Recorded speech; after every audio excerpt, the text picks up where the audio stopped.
I have you now. They want to mess with my droid. They're going to pay for it. This is the way. You may fire when ready. Blow that piece of junk out of the sky! The way you're fighting, you wouldn't have lasted long. Hello there. The ability to speak does not make you intelligent. That'll ramp up. It really seems to be striking kind of a prequel vibe so far. The characters, the situations, the set pieces, they all feel really prequel-esque, and that's probably because of the time period. That's probably because of our proximity as 100 years before The Phantom Menace. And so, for you longtime listeners, you may be wondering why we're releasing so late in the week. That's because for this past week, I've been on a cruise, and we have had every technical difficulty you could imagine following that cruise. We tried to record while I was on the cruise, the day I got back, the day after that, the day after that, and now we're finally able to record. And so we are here to bring you guys our thoughts on The Acolyte. For those of you new to the podcast, welcome to the podcast. My name is Carter, and you are in the right place for everything Star Wars. We're going to be bringing you a spoiler-laden breakdown and review of the first 2 episodes of The Acolyte, and we're going to lay down a few predictions on where we think this thing is headed. I keep saying we, however, because it's not just me here, but joining me is my longtime co-host, the aggrieved assassin himself, Colin Archer. Hey, Carter, I'm so glad you're back from that cruise. Are you feeling relaxed and refreshed? I am, yes. I was, when we were trying to record yesterday, though, and we had more technical issues, I was exhausted. It's just stay up as late as you can and then wake up as early as you can to just get as much out of it as you possibly could. Well, that's good. And good. It was, I'm glad that I was well rested. We're recording in the afternoon, but I've got my cup of coffee in front of me anyway, and so I'm ready to talk Star Wars. Yeah, I really am too. We got a special treat with these 2 episodes, and for better or for worse, what a doozy these episodes were. They arrived with a splash, and I think to date this is the one most talked about Star Wars show. That could be the case. Maybe behind The Mandalorian. I'd say behind The Mandalorian. Because The Mandalorian made there's been a lot of controversy surrounding The Acolyte. And we're not going to get into what other people are saying. We're just going to deliver our opinions. And we're going to say what we think about it. The Mandalorian, though, when it came out, it was pretty roundly well received. And so I'd say this is right up there on the amount of talked about. Maybe not reception-wise, though, the same place they were looking for. Yeah, it could be. So let's hop into the first episode. We'll go right off the bat and just jump right in because, normally we'd kind of talk about the context of this show, but this is now the first thing in Star Wars as far as chronologically it goes for just the TV series and the movies. On-screen stuff, exactly. And so this is it. This is the very beginning of what we can understand from having just been informed by screen media. We've read plenty of the books. We've read the High Republic series, and we're familiar with this time period. But for a lot of our listeners and most viewers of the show, this is the first thing. So let's talk about Lost/Found. I don't want to say Lost Found, but that's, what it would read as. But Lost/Found is the title of the first episode. It opens up with its own kind of pseudo-crawl. We've seen this happen so many times where they said the crawl is only a Skywalker saga thing, and then everyone jumps through hoops to get around that fact. They just don't literally do the scrolling in the music. And so we get 3 paragraphs in the blue font of A Long Time Ago in a Galaxy Far, Far Away. Really Solo-esque, just the way that movie began, giving us just a couple little blurbs in that font. And it's very important for tone setting for the audience in general, because in those lines, we get to see that it is 100 years before The Phantom Menace. We get to see that, 100 years before the Rise of the Empire is what it says. So perhaps a little later on the timeline. But we get to see that time period established. We get to see the notion that there are other Force practitioners out there in the galaxy, which, again, unless you watched Ahsoka, you may not know that either. You may not realize that there's more to Force practitioners other than the Jedi and the Sith if you're just a on-screen viewer. And so this gave us some important information for the very beginning. Yeah, I bet Marcion Ro's not very happy with this pseudo-crawl, right? Right. Centuries Without War. He was very... We're reviewing, getting a preview of one of the upcoming books, and we've read and reviewed on our podcast all the other ones. Right. And I think he'd be upset at this crowd. Yeah, well, that's kind of the problem when they did the High Republic stuff. Is not that it's very good. It's not bad at all. It's just that at some point the level of conflict that has been reached in those books. How many hoops do you jump through to say this is not a war? This is like Lyndon Johnson talking about Vietnam level. This is not a war. Zone. I mean, it's an armistice maybe was reached. Yeah. This was signed down. So the show, the first episode, opens on Ueda, a new planet that we've never heard of, with a character whose name we do not know yet, but was identified in prior releases, media releases, as a girl named May. And so she's walking into the same village we saw in the trailers, just this kind of remote Asian-inspired village. There's a new alien that she talks to who has given her some information on where to find a Jedi in this village. And it looks a lot like Garindin from A New Hope, but it's a fly instead. It's got this like disgusting red sack on its face. It was a cool new alien, I thought. The one that points her the direction of where to the cantina, right? Exactly. It looked like a Jawa without a strobe on. Is what I was thinking. Yeah, that's a good one. That is what he looks like. We have that original elephant-nosed alien, a Kubaz from A New Hope, and that was the goggles on its face and the all-black cloak really reminded me of that. Yep. When I first saw it, I was like, is this just like a variant, like a blonde Wookiee? This is just a different kind of Kubaz. But no. So she walks into the cantina. Again, most of this was in the trailers. And if you saw The Phantom Menace, this was the teaser that they showed you at the end of the 25th anniversary showing. And so there's people eating space ramen. Just got to take note of that. I think it's super. Anytime we see food in Star Wars, it's pretty good, because I was rewatching The Bad Batch with my wife a couple weeks ago, and they're just eating straight up sushi on Pabu, and blue milk is still just milk. It's just milk that's blue, and so you can't really expect Star Wars to have the craziest foods. So they just have to do. Oh, here's ramen. At least looks a little exotic to maybe the average American viewer. So May walks up to a table full of people with the Jedi sitting there, and she issues a challenge. She doesn't just attack her. She says, attack me with all your strength. Master Indara, attack me with all your strength.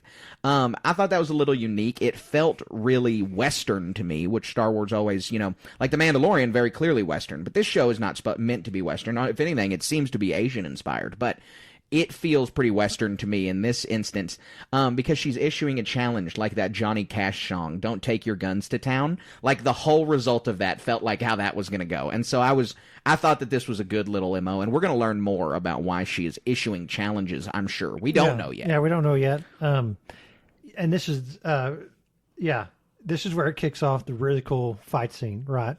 Yeah, yes.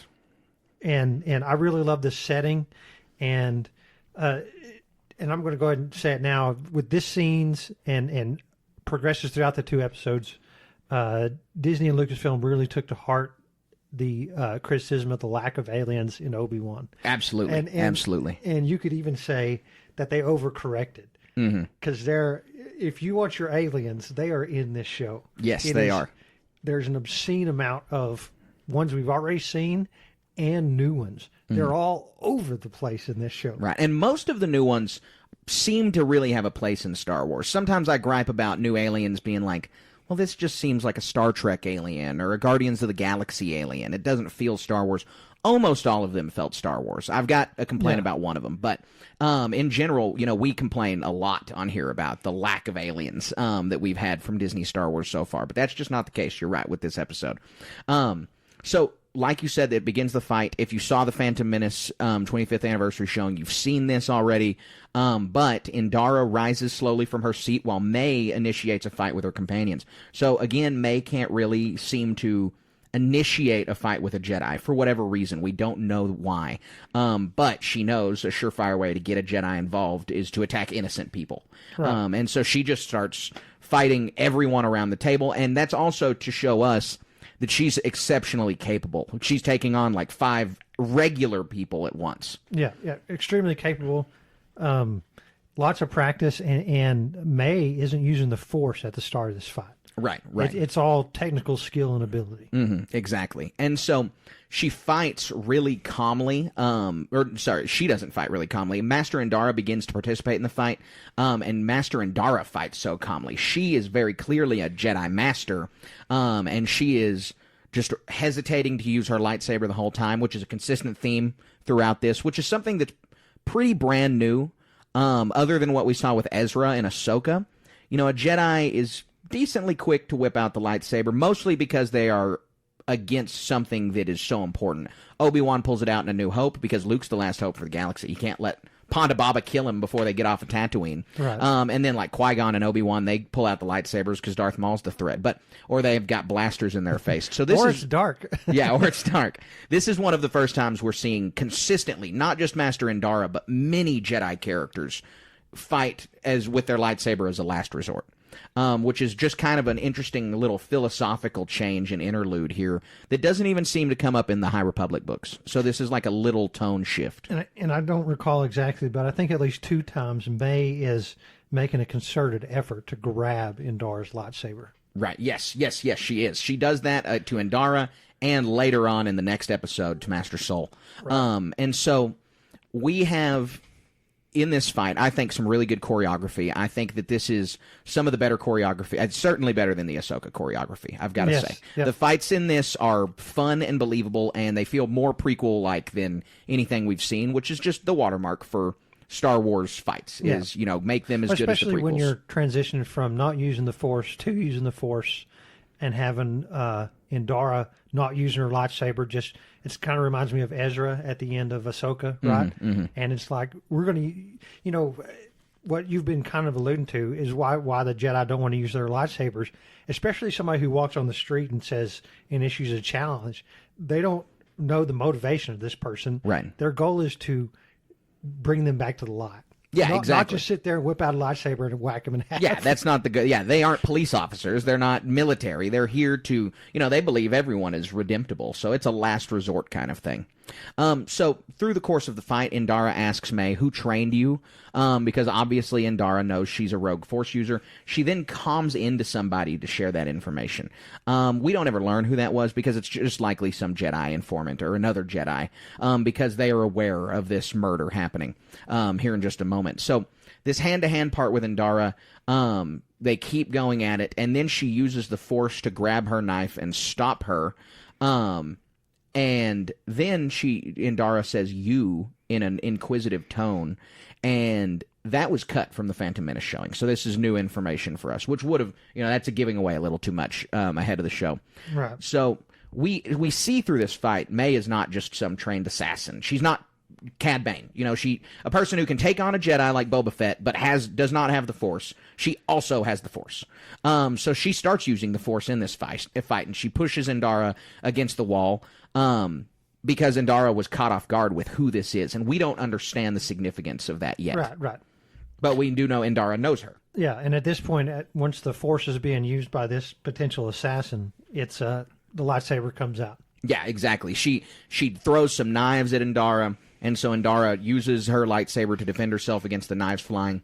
And then May decides we see her take a knife behind her back and then throw a knife at the barkeep. And it's flying through the air. This was really cool, I thought, that Indara then, always looking for innocent lives like a Jedi is supposed to, stops the knife like inches away from between the guy's eyes. Very cool little scene. It looked really cool, but then the camera pans and you see Indara has a knife in her chest. Right. And that really caught me off guard. Like, I did not see this early death coming. That was a big surprise. So there's a whole bunch to unpack here, right? Okay, we need to make very clear that a knife is in Indara's chest, right? Mm-hmm. Now, that's one thing. Another thing is this is a concept ripped straight from the pages of the Darth Vader comic. Mm-hmm. And for those who aren't familiar, the scene is Darth Vader is tasked by Emperor Palpatine he can't have his old lightsaber. He has to pursue a new one, right, from a Jedi and corrupt the crystal. And so in this process, Darth Vader threatens a plethora of innocents, not just one, by threatening to collapse a dam, and the Jedi is caught off guard by this and failed as a result. And not the exact, it's not an exact analog in the sense of multiple people and the scale, but in essence it is. An innocent was threatened, and this lowered the Jedi's defenses and was able to be killed. And not just any Jedi, we're talking about an extremely competent Jedi Master. And so, take for that what you will, but the point I think here is that May isn't just some casual person, as we've already discussed. She's been trained in not only combat, but this sinister level of combat on how to defeat a Jedi. Right, manipulate the Jedi. And manipulate the Jedi. The only way that you can.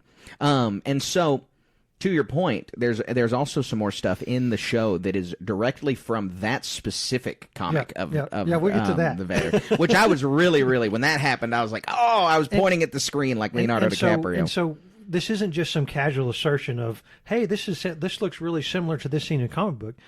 We've already discussed how she's reaching for this lightsaber. And once you get the full essence of this next episode, and she does it again, I haven't seen any discussion from a lot of people online about these scenes or how they harken back to this comic.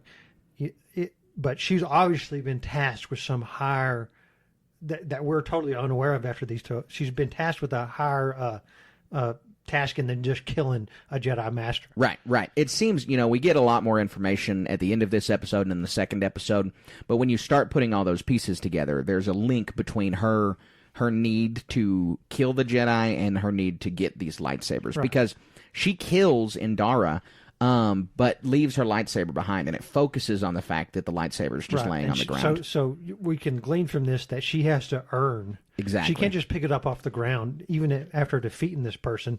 She has to take it from their hands or off their person, right? So the other thing is like you said, we didn't see this coming. Man, remind me of this actress's name. Gosh, I watched a movie with her last night in it. Yeah, no, I don't have it off the top of my head, though. I will get it for you really quickly. Regardless, this was a big draw to watch this show. Trinity from The Matrix, right? Oh, you're not talking about the character who plays May. Yeah, Carrie-Ann Moss. That's you're talking about Carrie. Okay, yeah, I'm sorry. I didn't know that. I thought you were asking about the actress who's playing May. Carrie-Ann Moss, Mandler or something is her name. But Carrie-Ann Moss is a huge draw for this show. Dead in the first 5 minutes? Yeah. That's a bold choice.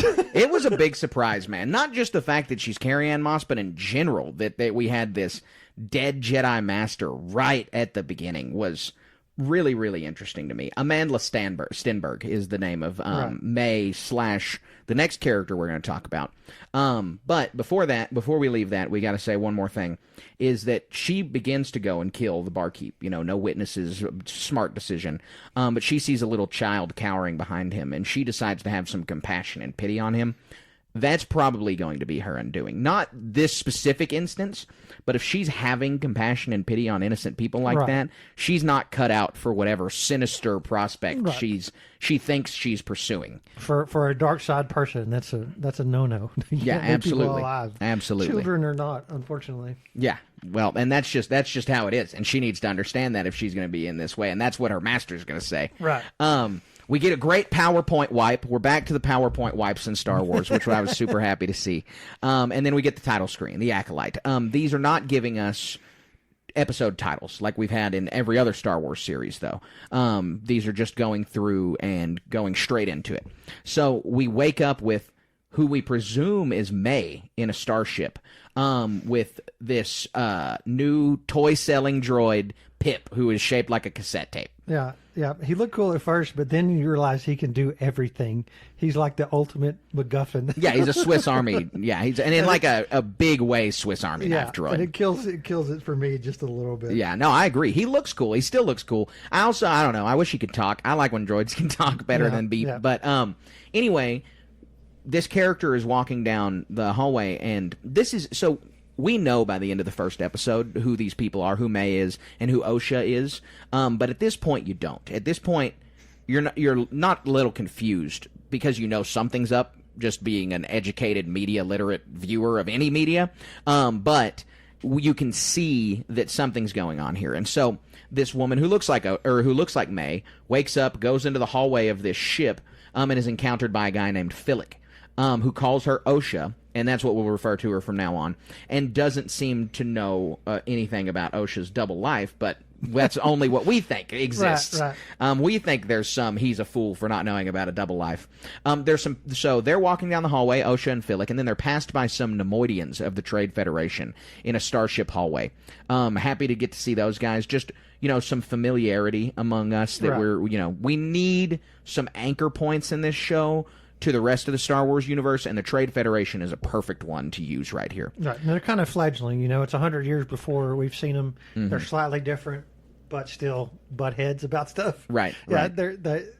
May and the other guys, they're disposable compared to the cargo. Right. Well, and after we read that, we reviewed and read a book maybe a year and a half ago now called Brotherhood by Mike Chin, and the whole book is about Anakin and Obi-Wan on Cato Nemoidia. And we spent so much time with Nemoidians that after watching this, I was just like really thinking about the way that their species is and interacts, and it's just like they're very on character for Nemoidians here. So we learned that OSHA and Philic have to go on a spacewalk on a new vessel that we haven't seen before. It's the vessel they're on. It's the Trade Federation ship, but it's a new one to us. And that they've got to go fix something on the hull. They've got to get the shields repaired. Cut to the bridge crew of all Nemoidians, and they're being impatient and profit-driven as always, where he's saying, our cargo is more important than these mechanics is what they call them. It was odd. Mechanic. What's the difference? Yeah. So, apparently mechanic means a little bit different than that. And so we see them task these mechanics to get out there on the ship and do this. And this is where there's a fire on the hull of the ship. Very contentious scene. And the only reason I'm mentioning it is because it's contentious. If it hadn't been contentious, I probably wouldn't have even said anything about it. I didn't get to watch this episode because I was on a cruise ship. I watched this episode like 5 days after it came out, and I just avoided the internet the whole time. And the only thing I got spoiled as you should on a cruise. Yeah. And the only thing I got spoiled on was that there was a fire in space. And the way it was described in whatever meme I saw or rage post I saw called it a campfire in vacuum. And I thought that was literal when I read it. And I was outraged. I was like, what do you mean? Because I could see the spacesuit with the fire's reflection in it, and it looks like a campfire. And so I was like, I was also outraged. And then I went and watched this. And now I think this is ridiculous to gripe about. This is not the same thing as explosions in space. Explosions in space make 100% okay sense from Star Wars. Have been there since the beginning. The first TIE fighter destroyed on screen. Then the Death Star blows up. Explosions, totally fine. Fire, a little bit more tenuous. I think we've only seen it twice, but we've seen it before. We see it in The Phantom Menace when R2-D2 is repairing the ship, and we also see it in the finale of the Clone Wars when the Venator that Ahsoka is on comes out of hyperspace, and there are actual burning fires on the hull of that ship. So I really think that the gripe and the complaint is a little bit unwarranted for the fire in space, because we're already hand-waving sound in space, and we've had prior evidence of actual fire, not explosions in space. All right, so just a slight pushback on all that stuff. The campfire in this one.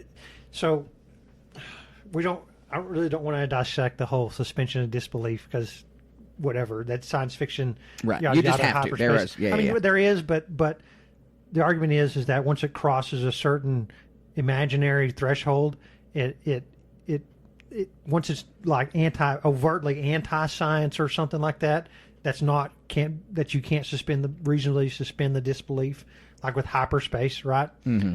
So this one, again, the slight pushback, these are the fires in these things are like minor plot points. And this campfire is a major trigger for this character for what it is. And so drawing attention to the fire is probably drawing attention not. To the fire, yeah. and the people who are, I will say that the people who are up in arms about this, are some of the most hardiest of bomb throwers out there. Yep. You know, there's a lot to criticize this show on. And Yeah, this is we're a going to get minor into one. it. We're going This to is a minor criticize one. this show for some things that I think are big wrong. I mean, I'm not saying that I disliked this show, because I liked it better than 2 of the other Star Wars series we've gotten out, and I think it has some really good potential. But for the fire to be... I actually did see a post in a Facebook group that I'm on that a guy said he was done watching Star Wars, even past projects, because of this. He's not going to watch A New Hope or The Empire Strikes Back or The Revenge of the Sith because of this. And yeah, exactly. And he was like, I'm done. I'm never going to watch Star Wars again. And what?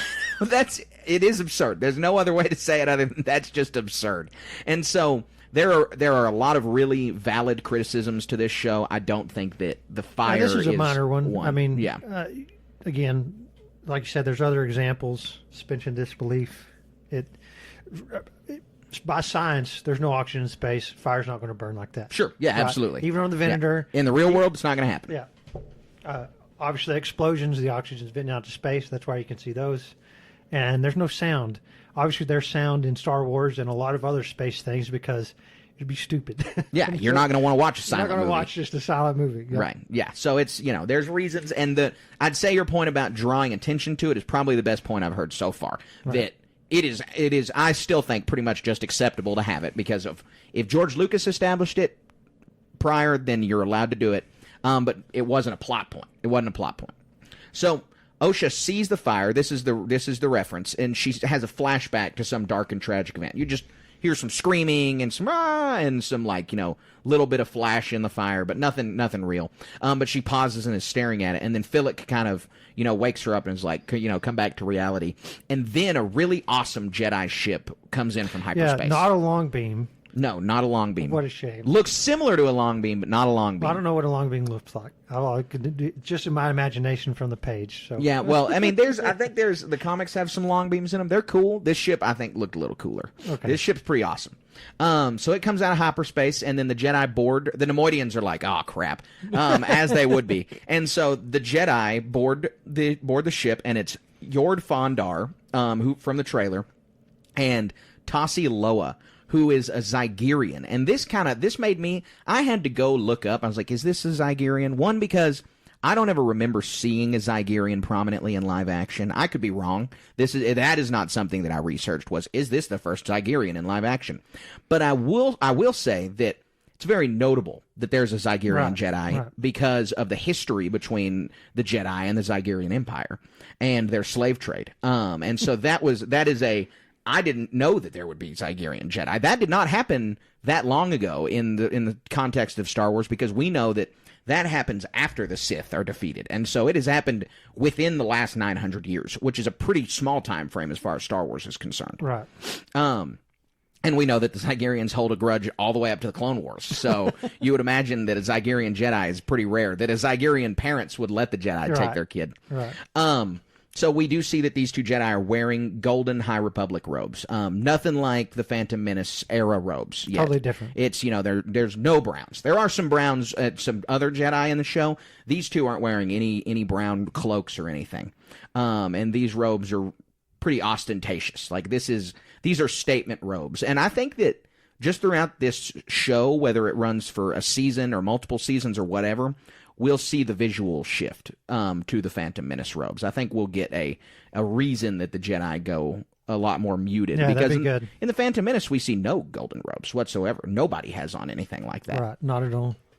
So we then see apparently mechanic is a slang term for a specific kind of mechanic, and Osha is posing as one. These are illegal in the Galactic Republic, and it's people who go out into deep space and fix things on spaceships. As opposed to droids. Yeah, which I guess it's illegal because droids are so capable, because we have real people do that in the real world. When the International Space Station has a problem, they go on a spacewalk. Well, and then as we see with the droids, they just get blown off into space, and nobody cares about droids.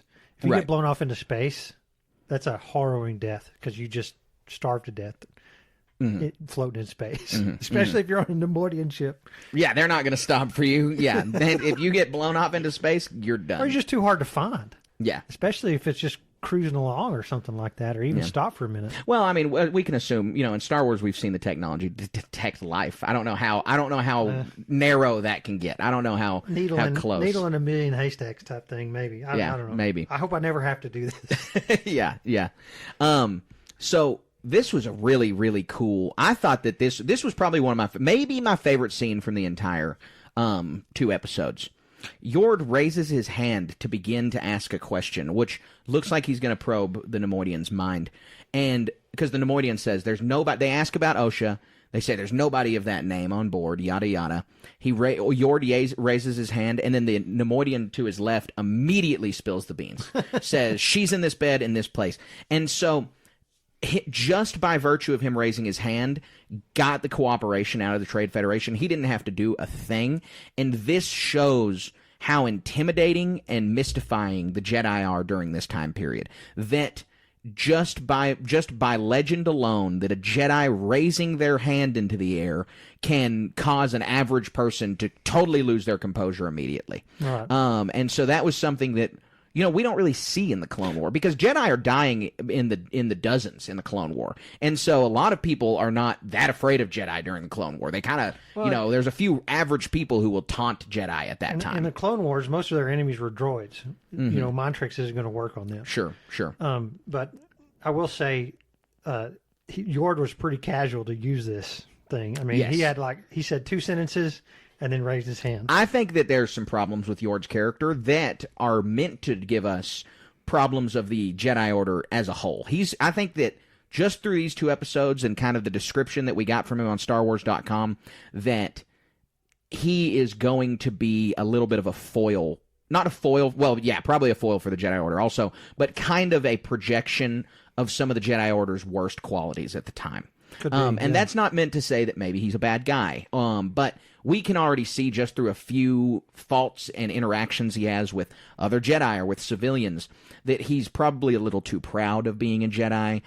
He's probably a little too sure of himself, and this is a problem that probably only gets worse as we read about in the Rise of the Red Blade about the other Padawans. In that most Padawans seem to be like Yord at the time of the Clone Wars, instead of like this other Padawan, that Jecki girl, who seems to be a pretty good one. Or like Master Soul, who seems to be like a pretty good Jedi, a caring Jedi. So, we keep going. Yord goes into Osha's cabin, and she walks in and greets him like an old friend.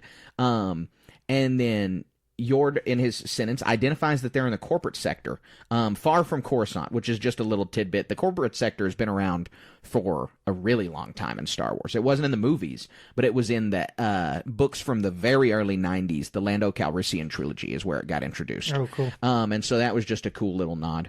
So Osha reaches for Pip on her hip, the droid Pip, and Yord immediately goes for his lightsaber, which is maybe another. I just think that everything that we learn about Yord's character is pretty subtle, but they all, when you put them together, it looks like he's not that great of a guy. Yeah.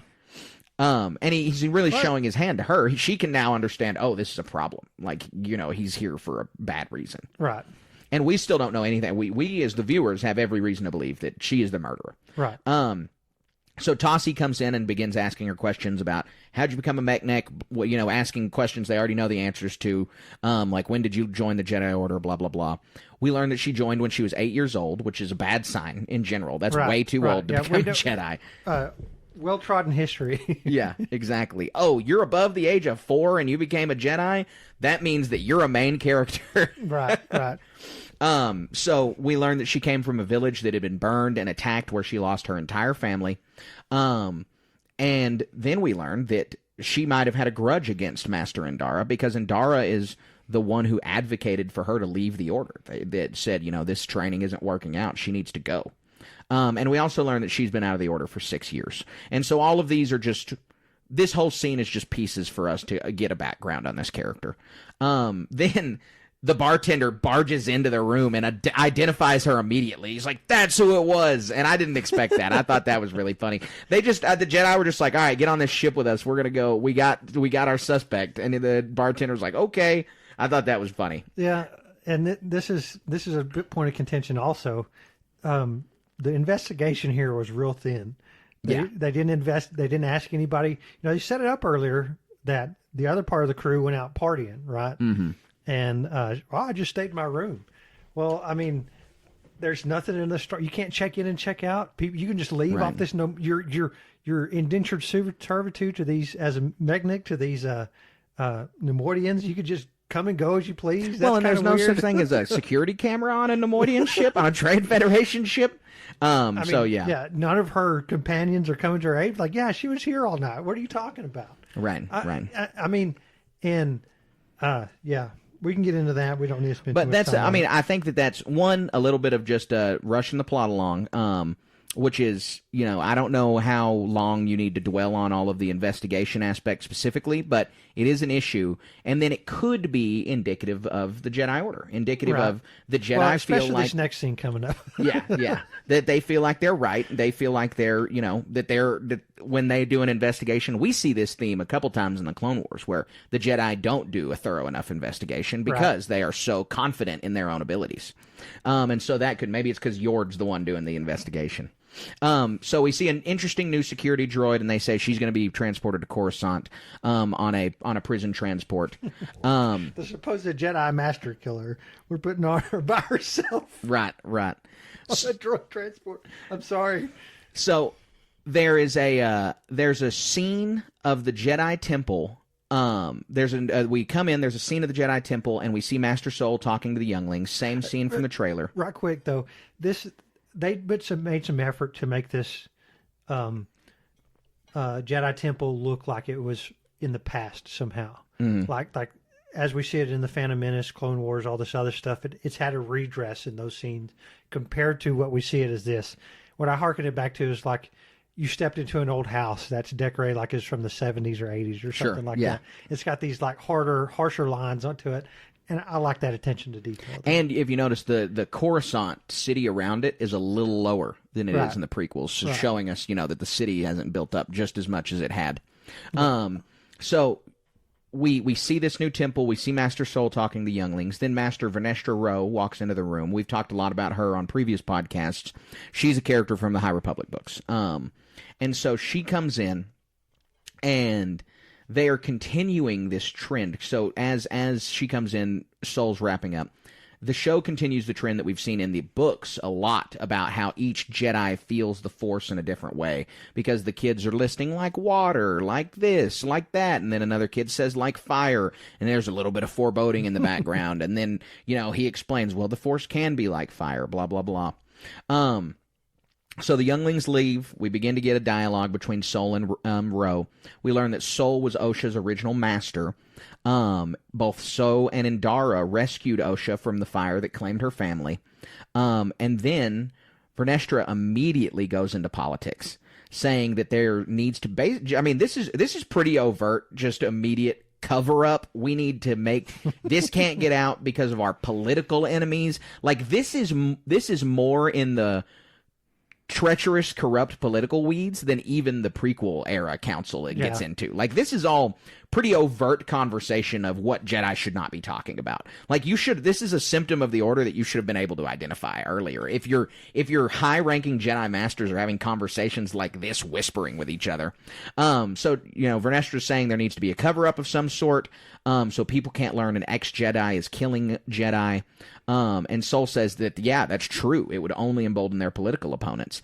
And this is just sad to see the Jedi Order in this state. And I know that's the point, and that the Jedi Order, is too political. That's Qui-Gon Jinn's whole shtick in The Phantom Menace.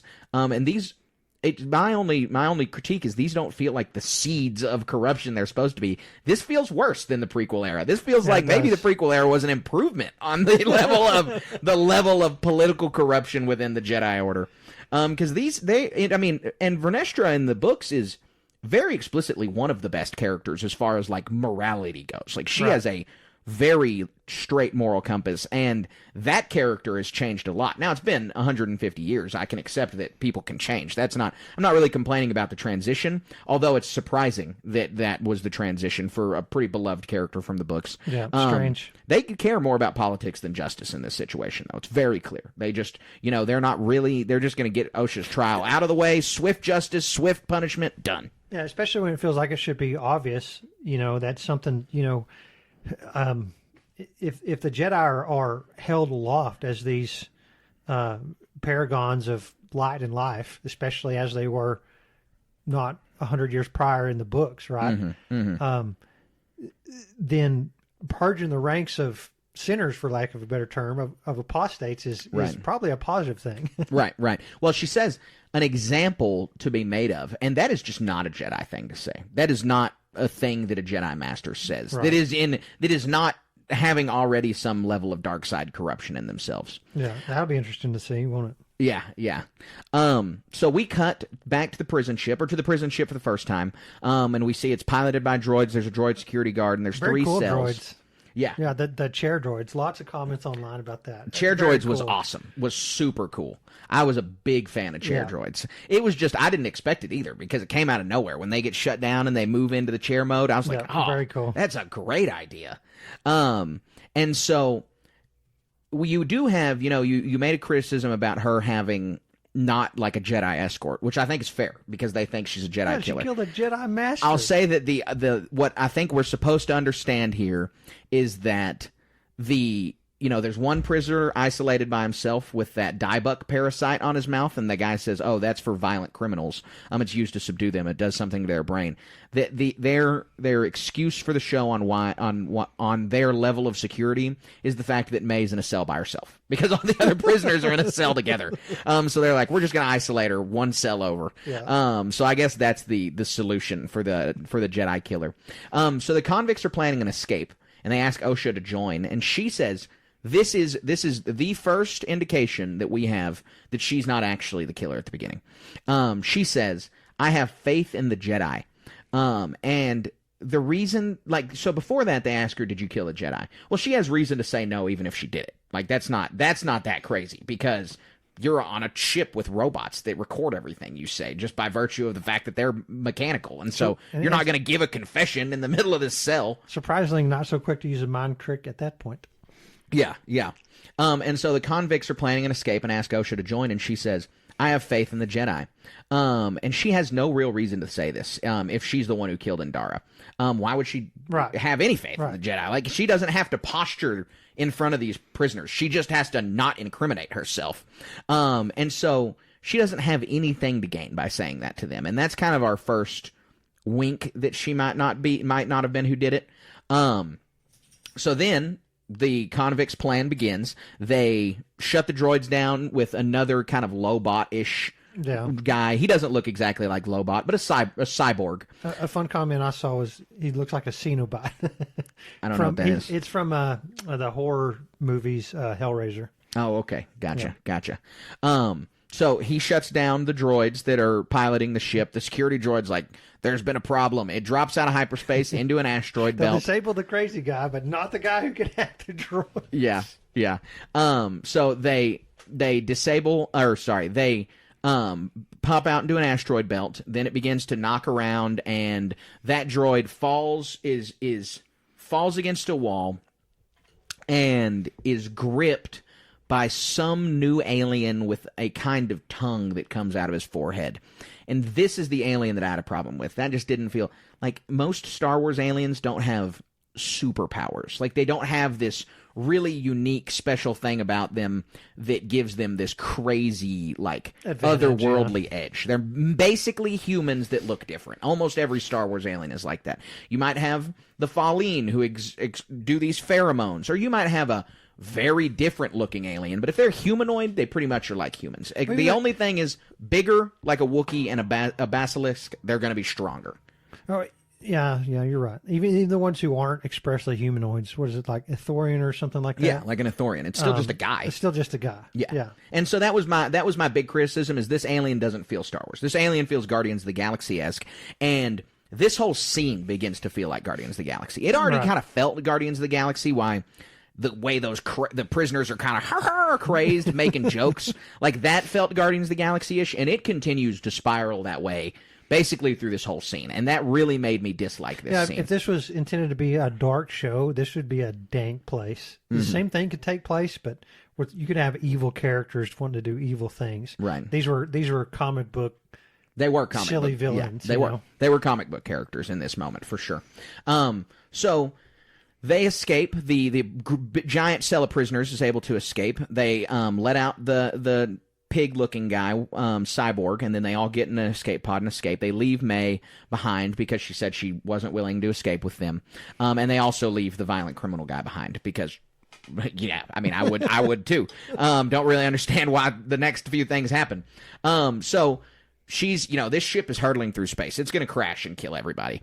But then Pip falls out of the shelf and, slides on over to May. We see her make a really strong effort to use the Force and is unsuccessful. And from this moment, I think it's clear that she's not the Jedi killer. Right. Her exactly. line from the beginning makes it pretty obvious, and this makes it without a shadow of a doubt. She can't pull a droid to her that's just sliding on the ground. She was not capable of being the character we saw in the beginning. That's right. And so this is where we as viewers should know she's not May. And so she does get Pip just knocked over to her. The Force is in her favor, and she uses him to escape and find an escape pod. But before she leaves, she notices the violent criminal on the ground, and he's going to die. So she frees him, and he gets up, and he immediately runs into the escape pod and takes off. Super Guardians of the Galaxy moment right there. Like, that was kind of the straw that broke the camel's back for me. That was just such a Guardians of the Galaxy movie. And I don't hate those. I don't have anything against those movies. They're good movies. It's just feels not real Star Wars. out of place here. Yeah, exactly. It feels very out of place.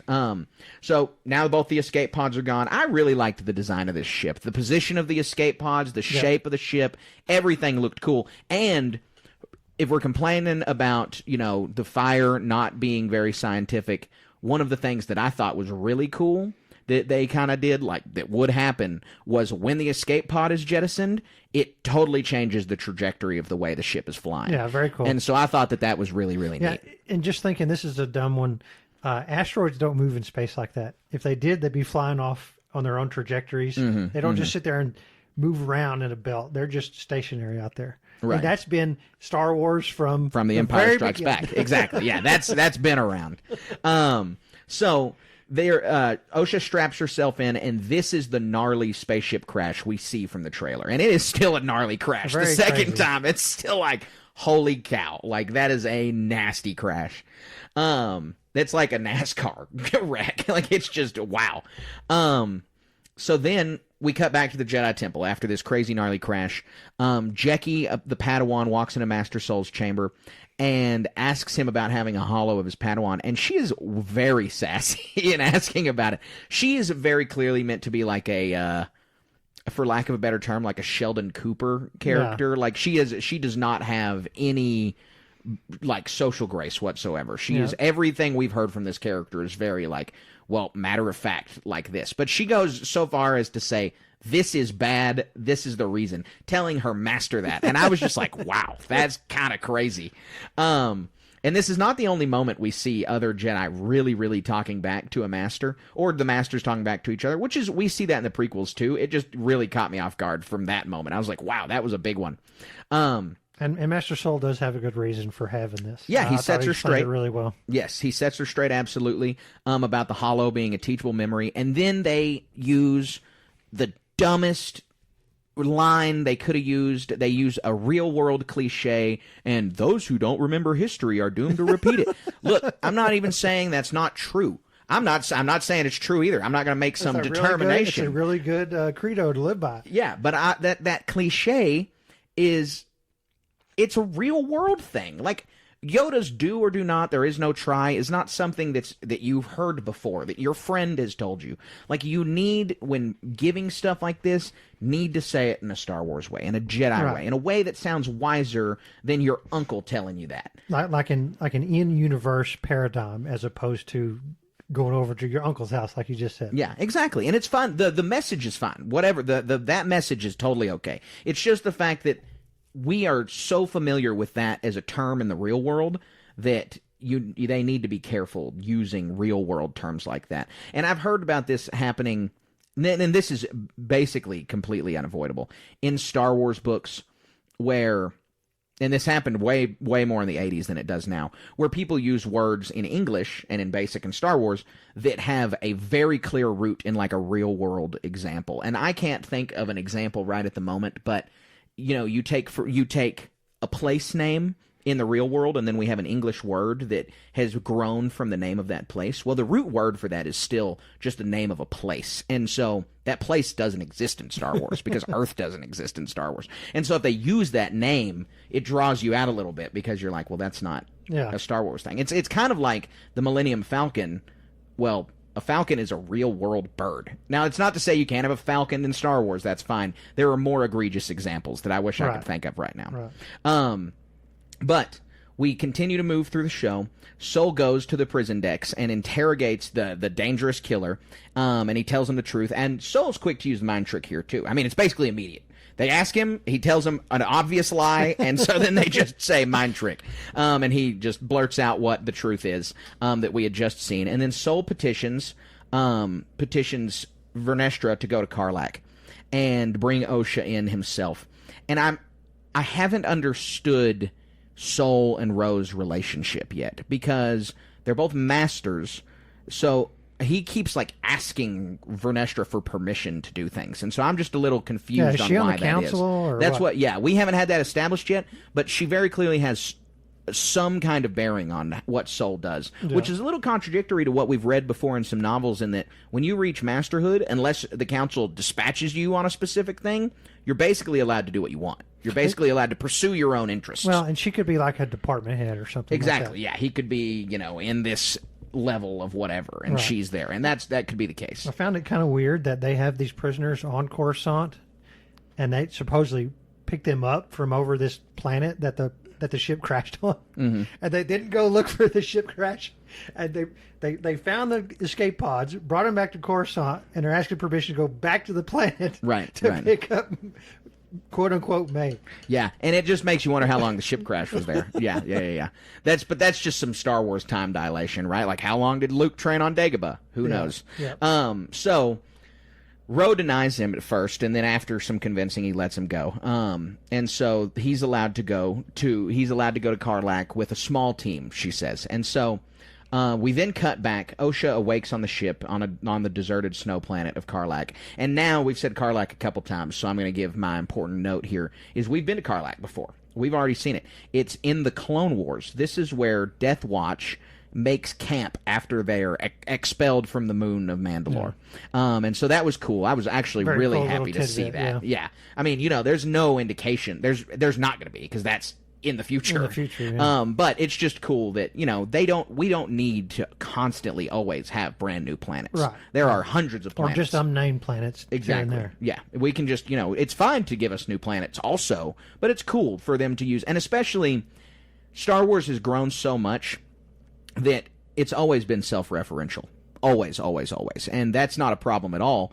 C-3PO says the spice mines of Kessel, and then we don't see Kessel for years. We don't see anything about Kessel until the Clone Wars. But we've now gotten to the point where Star Wars doesn't just have to reference the first 6 movies. I mean, this is a reference to the TV show. We're not going to Tatooine anytime soon. Exactly. And so that's really, I'm happy to see that. So there's a mysterious figure that appears in the doorway to the ship. It's pretty creepy, because you're like, what in the heck is going on here? She walked outside, then she walked inside, and all of a sudden there's this person standing there. And then that's the end of the scene. So you're a little confused for a second. It cuts to Yord steaming his robe. And I'll say, is this Star Wars humor? No. Was it funny? Yeah, it was pretty funny. Like, I laughed at this despite myself, because I thought it was pretty good. Anyway, and so it cuts to Yord steaming his robe as Sol and Jecki are getting on the ship. There's a little bit of light ribbing between Yord and Jecki, and then they get on their way. Why isn't Yord's Padawan with him? Is that Zygerrian his Padawan? When they first introduced, I don't forget the Padawan's name. Tassi Loa. But he walks in. I'm Yord. This is my Padawan, Tassi Loa. Oh yeah, I mean, maybe he just let her. And then she doesn't show up in the rest of this thing. When I was watching this, there was just the point like, where's she at? I understand she's not going to be around while he's ironing his robe or whatever, but they go on this mission and it's a Padawan, man. Yeah, that's true. That is a good point. But look, we have seen in other instances, Padawans get left behind on Coruscant for whatever reason for certain missions. No idea why that would be the case if Jecki's also coming along, but yeah. I don't know. That is strange. To me, whatever. Yeah. So Osha we cut back to Osha on Karlak, and she goes running after the figure, the mysterious figure that appeared in the doorway. And she looks and turns around and sees that it's herself. She calls her May. And May then calls her sister. And so now, if you didn't get all the hints prior, Osha did not commit the murder. This is a different person. Mystery revealed. Yeah. First episode. And then, well, no, I would not say that at all. I'd say that this only deepens the mystery through this vision, through all these lines right here. So we'll talk about it, and then you can agree or disagree.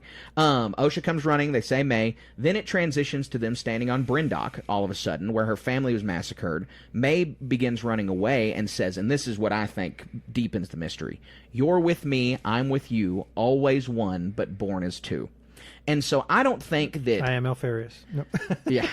I don't think that it is specifically they're twins. Or that they are twins, but that's not the whole story. Could it be they're a not forced just dyad? Luke and Leia. Ooh, it could be. It could be a dyad, actually. It'd be fun. That would be fun, because it would give us some more explanation for the rise of Skywalker, at least. Yeah, I hadn't thought about that. But Asha doesn't have her powers like May does. So. Yeah, Osha hasn't. Yeah, she hasn't Not shown quite. any amount of proficiency. Well, but you have to let the Force in. If you're not doing that, you can argue Osha specifically closed herself off after that could be leaving the case. order. That could be the case. Yep. It could come rushing back. I think that's going to be a theme of the show. That will likely happen. But I would say that line of dialogue deepens the mystery. I mean, it is solved that she wasn't the murderer, but they weren't going to let us go 7 episodes thinking she was the murderer. This scene was really dark and creepy. I was taken aback, and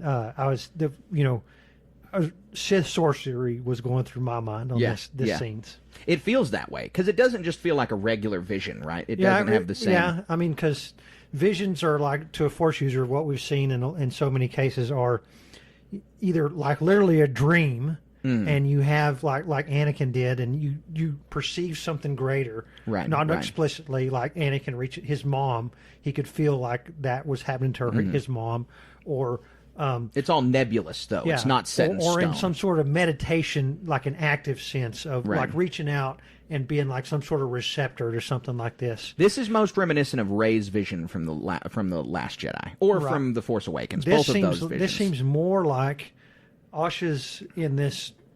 She's knocked out after miraculously surviving a wreck, and May is pushing to her. Is that you see the difference I'm trying to make? Yeah, no, I understand. I get this distinction, and I don't think you're wrong. It does feel more like that. Because there's a lot more to this vision. Like you said, it is really dark and creepy. Like, it doesn't feel good being in this situation. Right. You're like, this is a bad thing that's going on here. And so they're in an unknown place. So it went to Bryndock, and now they're just in a place that's not really recognizable to us yet. And so May looks younger than Osha does now. She looks like a kid. And then Osha's looking around frantically, and May says, and this is so these are obviously riddles. We as the viewers are supposed to be thinking about these riddles. Well, you're with me and I'm with you, always one, born as two, is a riddle that we can at least have some speculation on, right? Like, a dyad, or there's something more going on to their sisterly relationship, their twin relationship. They've got a unique enough connection that, Luke and Leia as twins, like, they're just actual twins. Like, they have a connection. Like fraternal as opposed to identical. Exactly. But fraternal being Luke and Leia, identical these two. Right, but these two have something more beyond just the fact that they're born together. But then here's the next little riddle that I don't have something for yet. As above sits the stars and below lies the sea, I give you, and then Osha finishes with, I give you me. And so, then there's another age transition, and Osha is now young. Osha looks like young May. And then Osha says she thought May was dead. And then she asks if she killed Indara. May's eyes turn black, and she says, yes, I will kill them all. Then the vision fades, and we're back on the ship on Karlak. And so the riddle right there doesn't give me any more information. It's just continually like, this seems like it's going to be a yin and yang kind of thing, like maybe the darkness within kind of thing. But they are literal different people. Like, that has to be clear, because they encounter each other as real people. It's not a dual identity thing. It's not that, May doesn't realize she's committing crimes. Dr. Jekyll and Mr. Hyde thing. Exactly. It's not that. So I didn't read that much into these words. I thought it was just, if they're twins, then they had their own little rhymes that they did when they were younger. I don't think so. I think because it's in a vision, always the lines from the visions have a ton of weight to them, and so I really think that this is going to come into play later. We're going to have these riddles explained. My expectations are low. Why is that? Like I just said, I think this was just a telegraph that these are actual twins. This is just a song they sung when they were younger. But we get the information that they're twins at the end of this episode through dialogue. We don't need this to show us that they're twins. I mean, I think that there's more, because we see, like, the prophecies for all the Force, they're just rhyming riddles. And so there's a lot of evidence to support the fact that these are somehow related to something more. We'll see. Okay. So May's, so I already covered May's eyes turning black. Sorry. Then the vision fades and she's back on the ship on Karlak. There's a lot of really quick transitions in this. Like you whip through scenes a lot. We go from Osha to the Jedi just really quickly. So we're back with the Jedi, and Jecki asks Sol about his relationship with Osha, and this is where Sol says she has a twin sister. And Yord says, "Oh, I didn't know that," which Yord's like, "Oh, crap. We arrested the wrong person." And that obviously makes the bartender's witness way less reliable. So Osha, and then that's the end of that scene. Again, like, it's just a really fast, little bit here, a little bit there, a little bit here, a little bit there. So Osha runs when she sees the approaching Jedi ship fly over the crash on Karlak. They arrive on Karlak, and Sol looks knowingly into the camera after that little conversation, so he can sense that his Padawan's here. Sol boards the crashed ship and then immediately freaks out and says, "Follow me," so he can sense May knows where she is. Or can sense Osha, sorry. And they begin running through some ice tunnels. Osha gets to this ledge, and Sol yells, "Osha," and she yells his name. And she keeps backing up, tell him she's innocent, yada, yada. And she begins to almost plummet to her death, but Sol reaches out and saves her with the Force. She declares that May is alive. She saw and sensed it. And Sol says he believes her, and that the rumors about a twin...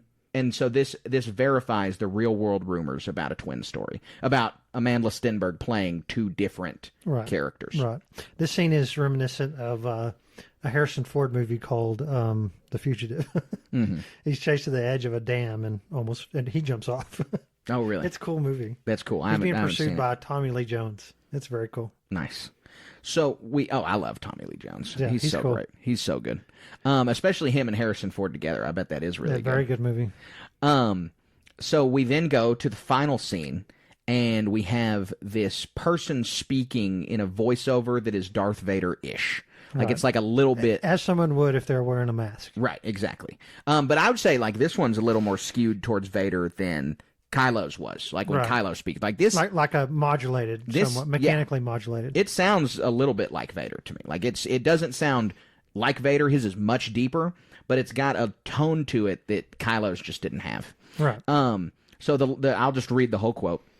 The Jedi live in a dream they believe everyone shares. If you attack a Jedi with a weapon, you will fail. Steel or laser are no threat to them. But an acolyte kills without a weapon. An acolyte kills the dream.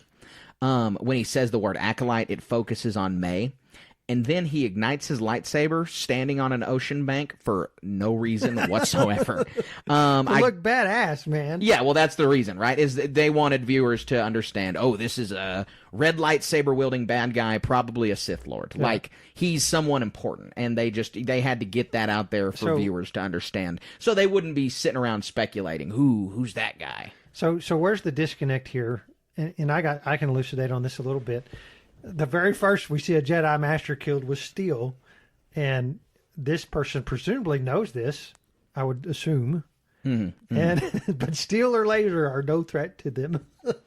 So that's kind of a disconnect. And I disagree with that. This is kind of getting a lot of pushback from a lot of people. I'd say that there's not a disconnect here because their goal is not literally to just kill an individual Jedi. What they're doing, so you're thinking like it's more of a macro Jedi, not this is Jedi in the royal sense. This is you literally can attack and kill a Jedi like that. That's obviously the case. She just did that, and they have to die by real means. I mean, they're actual beings, and so this is just a philosophical argument that if you go and kill a bunch of Jedi, nothing's going to change. What we need is a weapon that can stop them, like an Acolyte. And we don't know what an Acolyte kills the dream. This is another set of dialogue that is going to be expanded on, just like those riddles from the beginning. And then so May is the Acolyte, presumably, here, correct? Yeah. And then this seems like another tasking, as we see in the subsequent episode, kills without a weapon. She's been tasked with stuff that we can presume because we're Star Wars fans and we know, she has to obtain a lightsaber without picking it up off the ground from a living Jedi. She has to kill Jedi for some reason at this point. We find out next episode, and we're another step down that path, but she's tasked with killing Jedi. And I think with these statements, she has to kill, we're presumed that she can't just willy-nilly, here's these Jedi, go kill them. Mm-hmm. She has to kill them in purposeful ways. Right.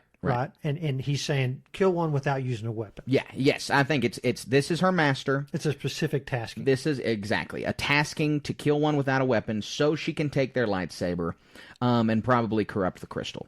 And so when you read his dialogue right here, the Jedi live in a dream they believe everyone shares.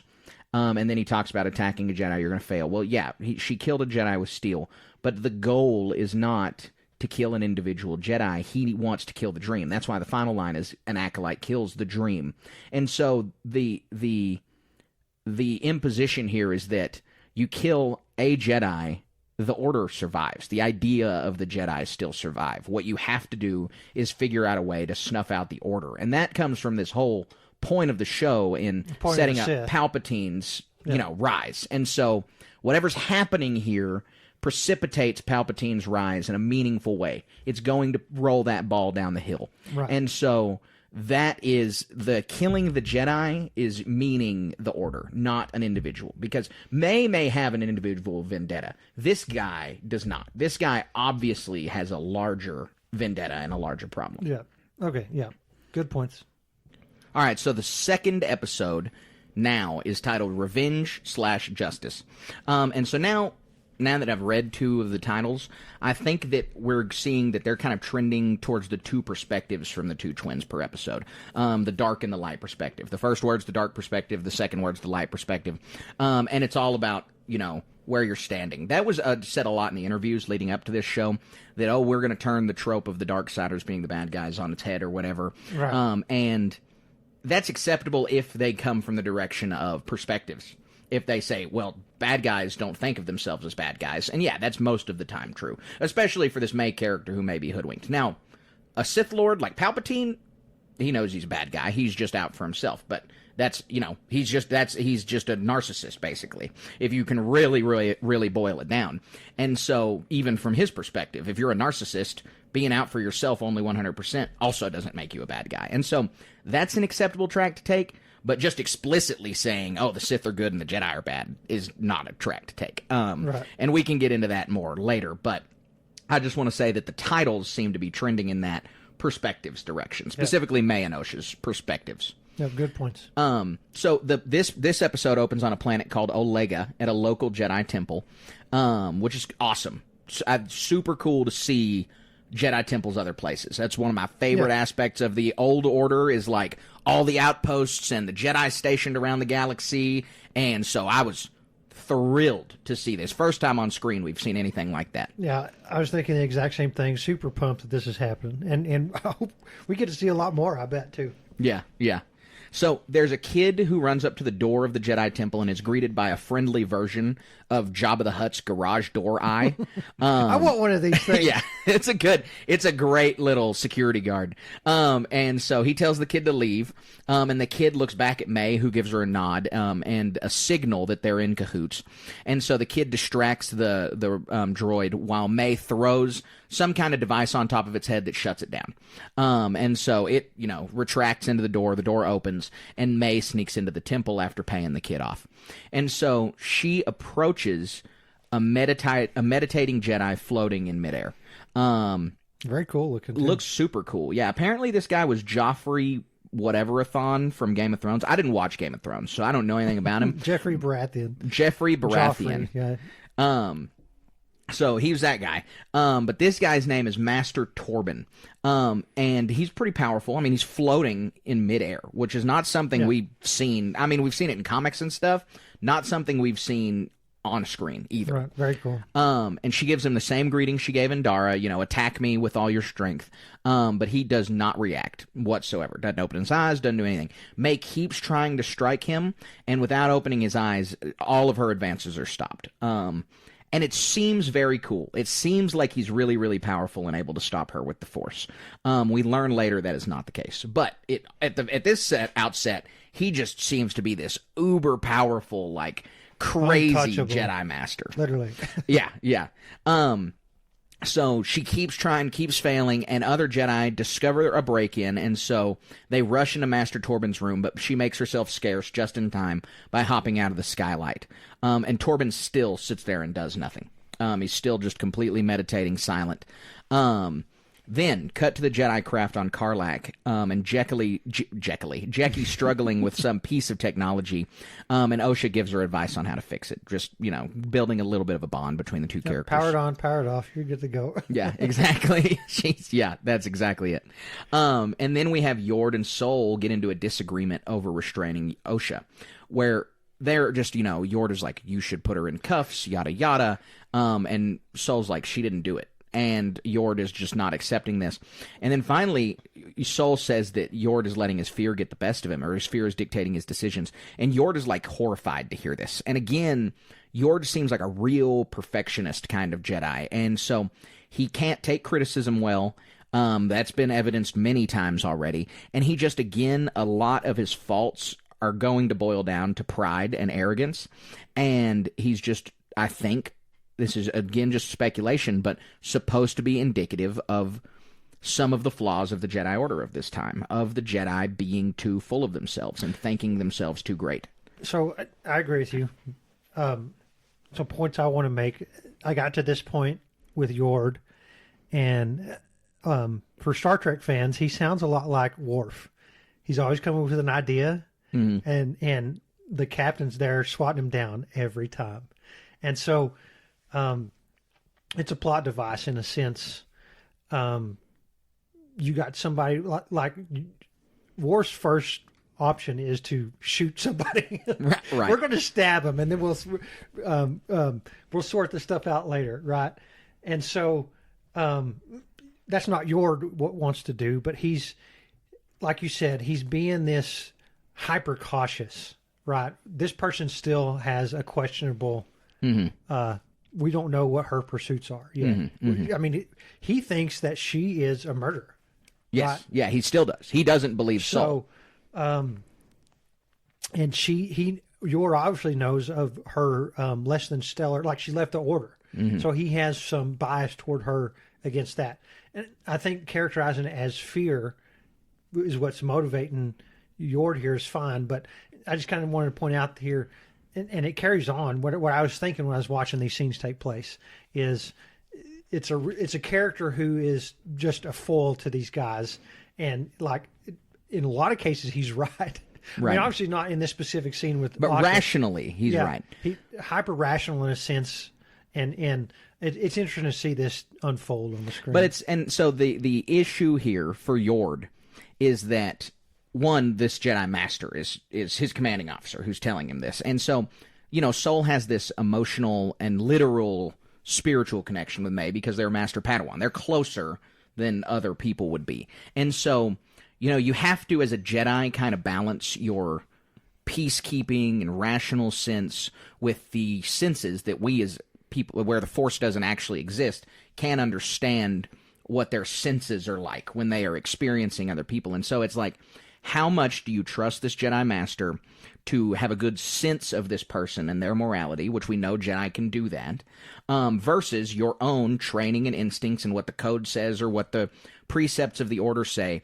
And it's just a really, Qui-Gon Jinn versus Obi-Wan Kenobi kind of pull right here, where it's like Obi-Wan is a great emblematic Jedi of the Order. He follows the rules. He does the Jedi things right by the book. Qui-Gon is a lot more on feeling. And when Lee Jung-jae was doing interviews for the press junket for this, he talked a lot about how he wanted to base Seoul off of Qui-Gon Jinn. And so I think that despite the political talk in the first episode, maybe Seoul is going to be more of that living force, among the people by instinct Jedi. And we see him at the end of this episode arguing with Ro, who's definitely clearly more by the book, about needing to go immediately to go do something. And so I think we're going to see that push and pull a lot. Right. So, Sol calls Ro on the holoprojector right here to relay the information about May. Sol again asks Ro for permission to go after May, and I still don't know why. We already mentioned that, though, but I'm like, there's got to be more to that relationship, because he is just explicitly saying, can I do this? Can I do this? Can I do this? And they both have the same rank. So she's like, got to be on the council, and he's not, or something. Yord protests going to Olega, though, because he thinks that they shouldn't take Osha. Until Sol tells him that the council agrees with him, or that the Jedi, he says the Jedi agree with me. Just that obviously just means the council. I mean, right. So then Yord immediately shuts up, which is again just indicative of Yord is fine with disagreeing with an individual. He's not going to talk the council back because he wants to be on the council one day. I mean, Yord is so rigid because he's just this guy who, he's the kid who, sees himself as president and then makes every move in their life based solely around that. There's like a TV show on Hulu about that kid, to an extreme, where he's like reads presidential biographies and eats certain breakfasts and stuff like that. And Yord's that guy for the Jedi Council. And that's just very clear. Too ambitious. Can't see the forest for the trees. So Yord protests, or I guess can't see the trees for the forest, maybe would be better. So Yord protests, but after that, he shuts up. And then we cut back to May walking through a casual street into a vendor stall of some kind, where her companion is sitting there, and he's a man named Kamir. And through a little bit of dialogue, we learn that he must have killed the shop owner or something, because the shop owner's not around and he's just hanging out, and that's not his shop. Her and Kamir argue about not being able to defeat Torben. And this is where we learn that the lines from the beginning from who we'll just call the Sith Master, because that's likely what they are. The lines from him saying to kill a Jedi without a weapon was not just a riddle or not just him talking. It was a literal tasking to her that it was not wholly philosophical. This part is literal. Like, you must do this. And so we learn that she needs poison to kill Torben. She can't kill Torben on her own, we think, because he's so powerful.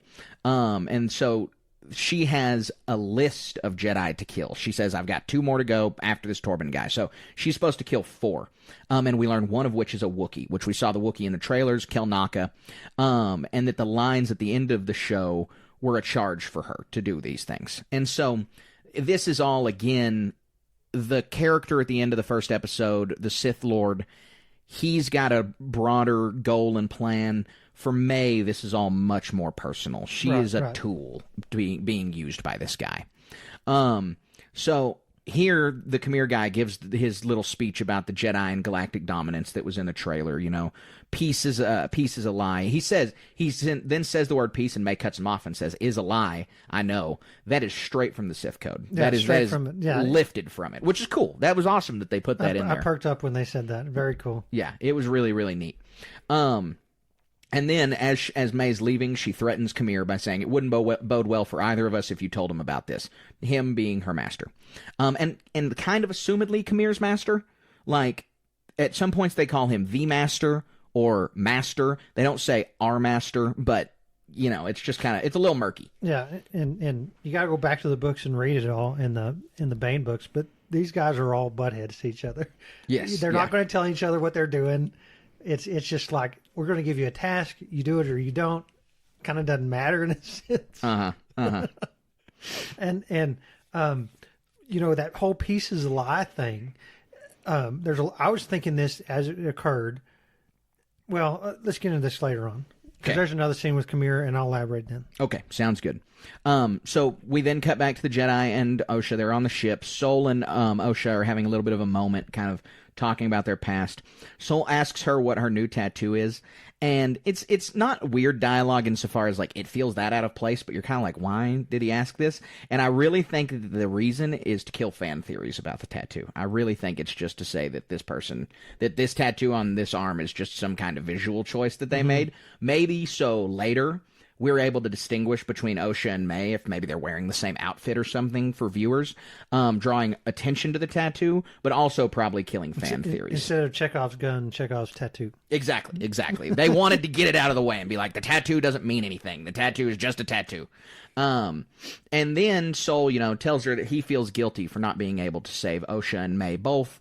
And then, Osha's just, you've told me this before, you've let go, I haven't.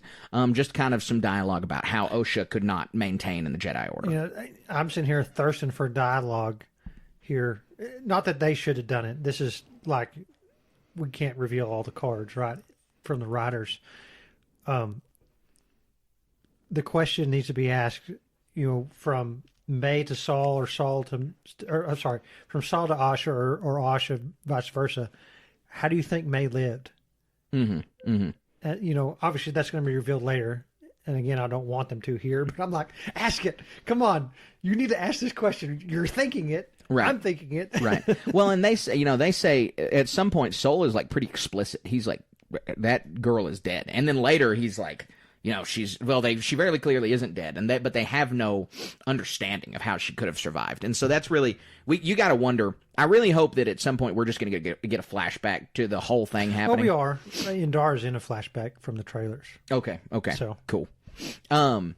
So they have a little bit of a tender moment about who's at fault about Osha leaving the Order, and then Yord comes over the comm and says that they're on planet, or they're approaching the planet. Sol and team walk up to the gate of the Jedi Temple, and they start speaking with the Jedi Master about the incident of the break-in. At the same time, May slips in with the poison to go for her second attempt to kill Torben. She comes in the same way she escaped. And I'm starting to really, this is something that bothered me a lot. How have they not censored her? Because there have been pains. Or beefed up security. Well, that doesn't bother me near as much as the fact that you're in a Jedi temple with this exceptionally dark aura. George Lucas specifically went to extensive lengths to explain why the Jedi could not sense Palpatine. Right. And it was debated for a long time between fans, even when George Lucas, and then he went to greater lengths to explain it. And we just have no explanation for how no one can sense this very obviously dark presence in the Jedi Temple. Like, you're in a building full of people who are that in tune with the Force that they can sense bugs, let alone individuals.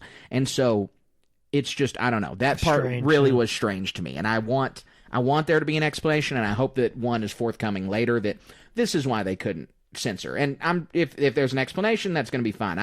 That needs to be explained. So then a large human Jedi comes up with the child from the beginning, from behind them. And this has also been hotly talked about online. And I'm just going to say, I'm a larger guy. I'm a kind of a big guy. I don't know how a rotund Jedi human can really exist. Like, their training should pretty much make that not possible. They are warrior monks in an ascetic order where you don't even eat a lot of food. Like, it's like they prioritize everything on thinking of others. And so I don't really get how this guy can just be a larger Jedi. This is nothing to disparage the actor. Again, I'm a big guy too. That's not my criticism of why is this guy big. It's just, why are they casting Jedi like that? This is, mainly maybe the only reasonable Jedi that many Star Wars fans are going to be able to cosplay, but that doesn't make it all right. I don't think that had a place in the episode. I thought that was a little odd. That really took me out for a second. I was like, why? What? Like, I was confused. If you're being strict about it, now you get a Jedi to cosplay instead of just Porkins. Yeah, exactly. You got two people. So the scene cuts to May speaking to Torben, who we learn has taken the Barash vow, which is what we talked about earlier, the reference to the Darth Vader 2017 comic book. It's a form of penance where a Jedi refrains from all activity related to the Order. And so this guy has just been meditating for years, apparently. But it's like, it's a form of penance. So you've done something wrong in your own eyes that forces you to take the Barash vow. And so that's not a seed for regular viewers. That's like not something that someone who doesn't read the comics is going to pick up on. But that is a seed for people who have read the comic books. And that's another tiny piece of the puzzle to the mystery that when you put it together with a few of the other things that are mentioned in the episode, you can start to get a bigger picture of what's going on here. Right. So May puts her hand up, and it shows that Torben was not keeping her out. He just has a force field bubble around him. Super disappointing. Yeah. I was like, oh, this was so cool. Like, I thought it was so cool that he was able to. I was like, this is an awesome character. Yeah. And he just has a bubble. He's just in a bubble. That is lame. Yeah. And so we then cut back to Sol and his team, where we learn Torben hasn't, because Sol says, I need to speak to Torben. The guy says he's not going to talk to you. He hadn't talked to anyone in 10 years. And so he's been silent on this Barash vow for 10 years. Just probably doing this meditation thing, eating a little bit, going to the bathroom when he needs to, and other than that, meditating for 10 years.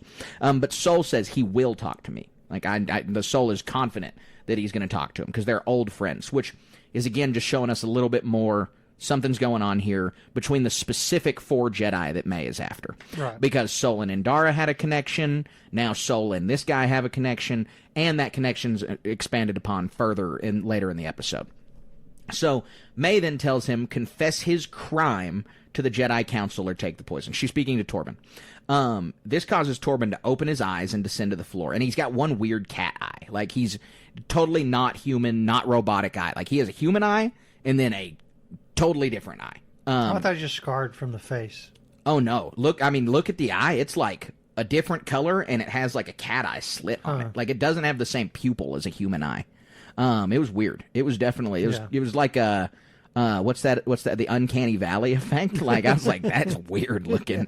But yeah, so he's got, his eyes some kind of different. And so, he starts to descend to the floor. This got his attention, confess your crime to the Jedi. So he's taken the Barash vow, which is a form of penance, and that woke him up. So he thinks he's committed a crime too. He thinks he's done something wrong. And that might be why he's been silent for 10 years. Right. So Sol and his team are walking down the hallway towards May and Torben, and Osha has another vision of a young May. Yord notices her walking away, and May begins to follow her vision. So Yord follows May. Torben descends, sits on the ground, and, Yord follows Osha.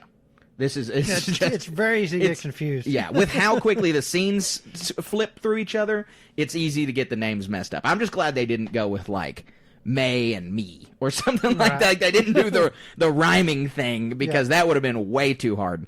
But anyways, Yord follows Osha, who saw a vision of May. Torben then descends and asks May's forgiveness, saying, we thought we were doing the right thing. And then he kills himself. He drinks the poison, which is just, again, crazy. Gobsmacked. Yeah, I was just floored. Like, what? This is a Jedi Master that's probably not within the code as acceptable or anything like that. And he just does it, just commits suicide. And so that leads me to believe that he must have just done something really bad, really wrong. Like, has to have. Which is like, how can you commit that horrifying of an act and then still even be a Jedi? Like, not just, the Order doesn't know you did it, but like internally. Like, there's a point where you flip a switch and you're a dark side user. I mean, and he's using up resources, they're going to feed this guy. They're going to clean up after him. Well, yeah, but that's acceptable because they don't know what he did. They just know he took the Barash vow, so they know he did something wrong. He can go take a Barash vow on Tatooine, Yeah, but the Jedi aren't going to. That's not the Jedi way. They're not going to tell this guy, "Oh, you're taking up too much space." That's not their MO at all. So I can get why he's there. I just can't get what this guy would have done. They let another dude sit around and be a couch potato, gain a ton of weight. Something's up with this Jedi Order.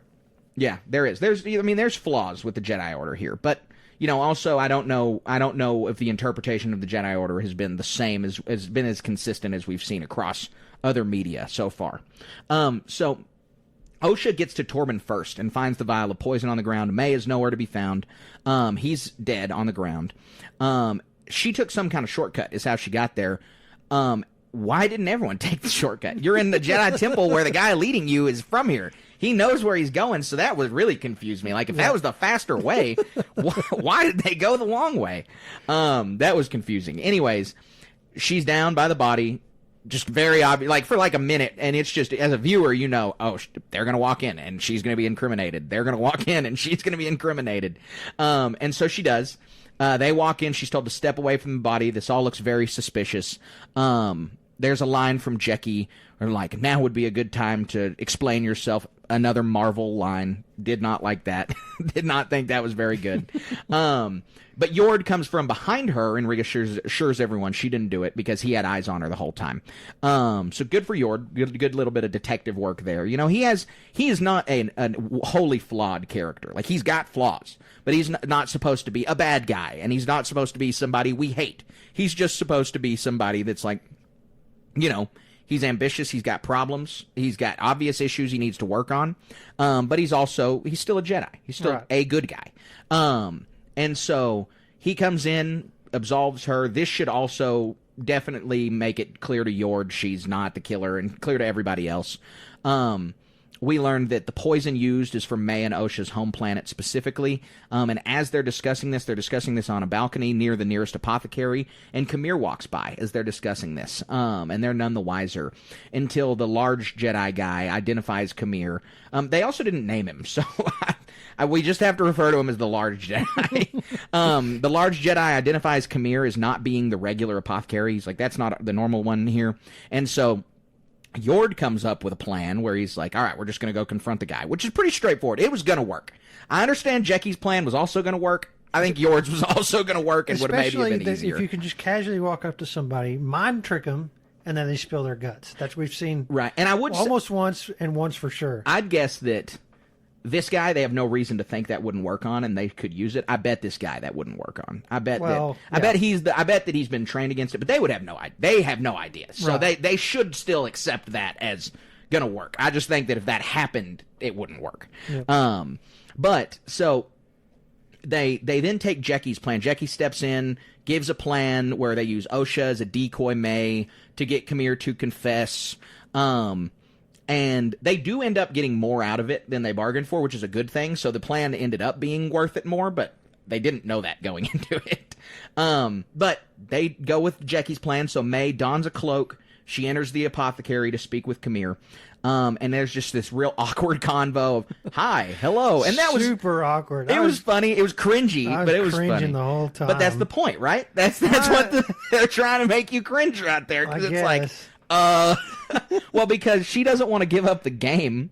And so what do you say to this guy? Like, she was really hoping, hey, and he was going to say, hey, how'd killing that Jedi Master go? Is what she was really banking on. Which is, that's kind of like this scene reminded me a little bit of Han on the intercom, you know, everything's fine. How are you? Like, this really was reminiscent of that for me, where they were just like, awkward, you don't know what to say dialogue, nothing good is gonna, like, if you speak, nothing good is gonna come out of it. And so this scene really reminded me of that.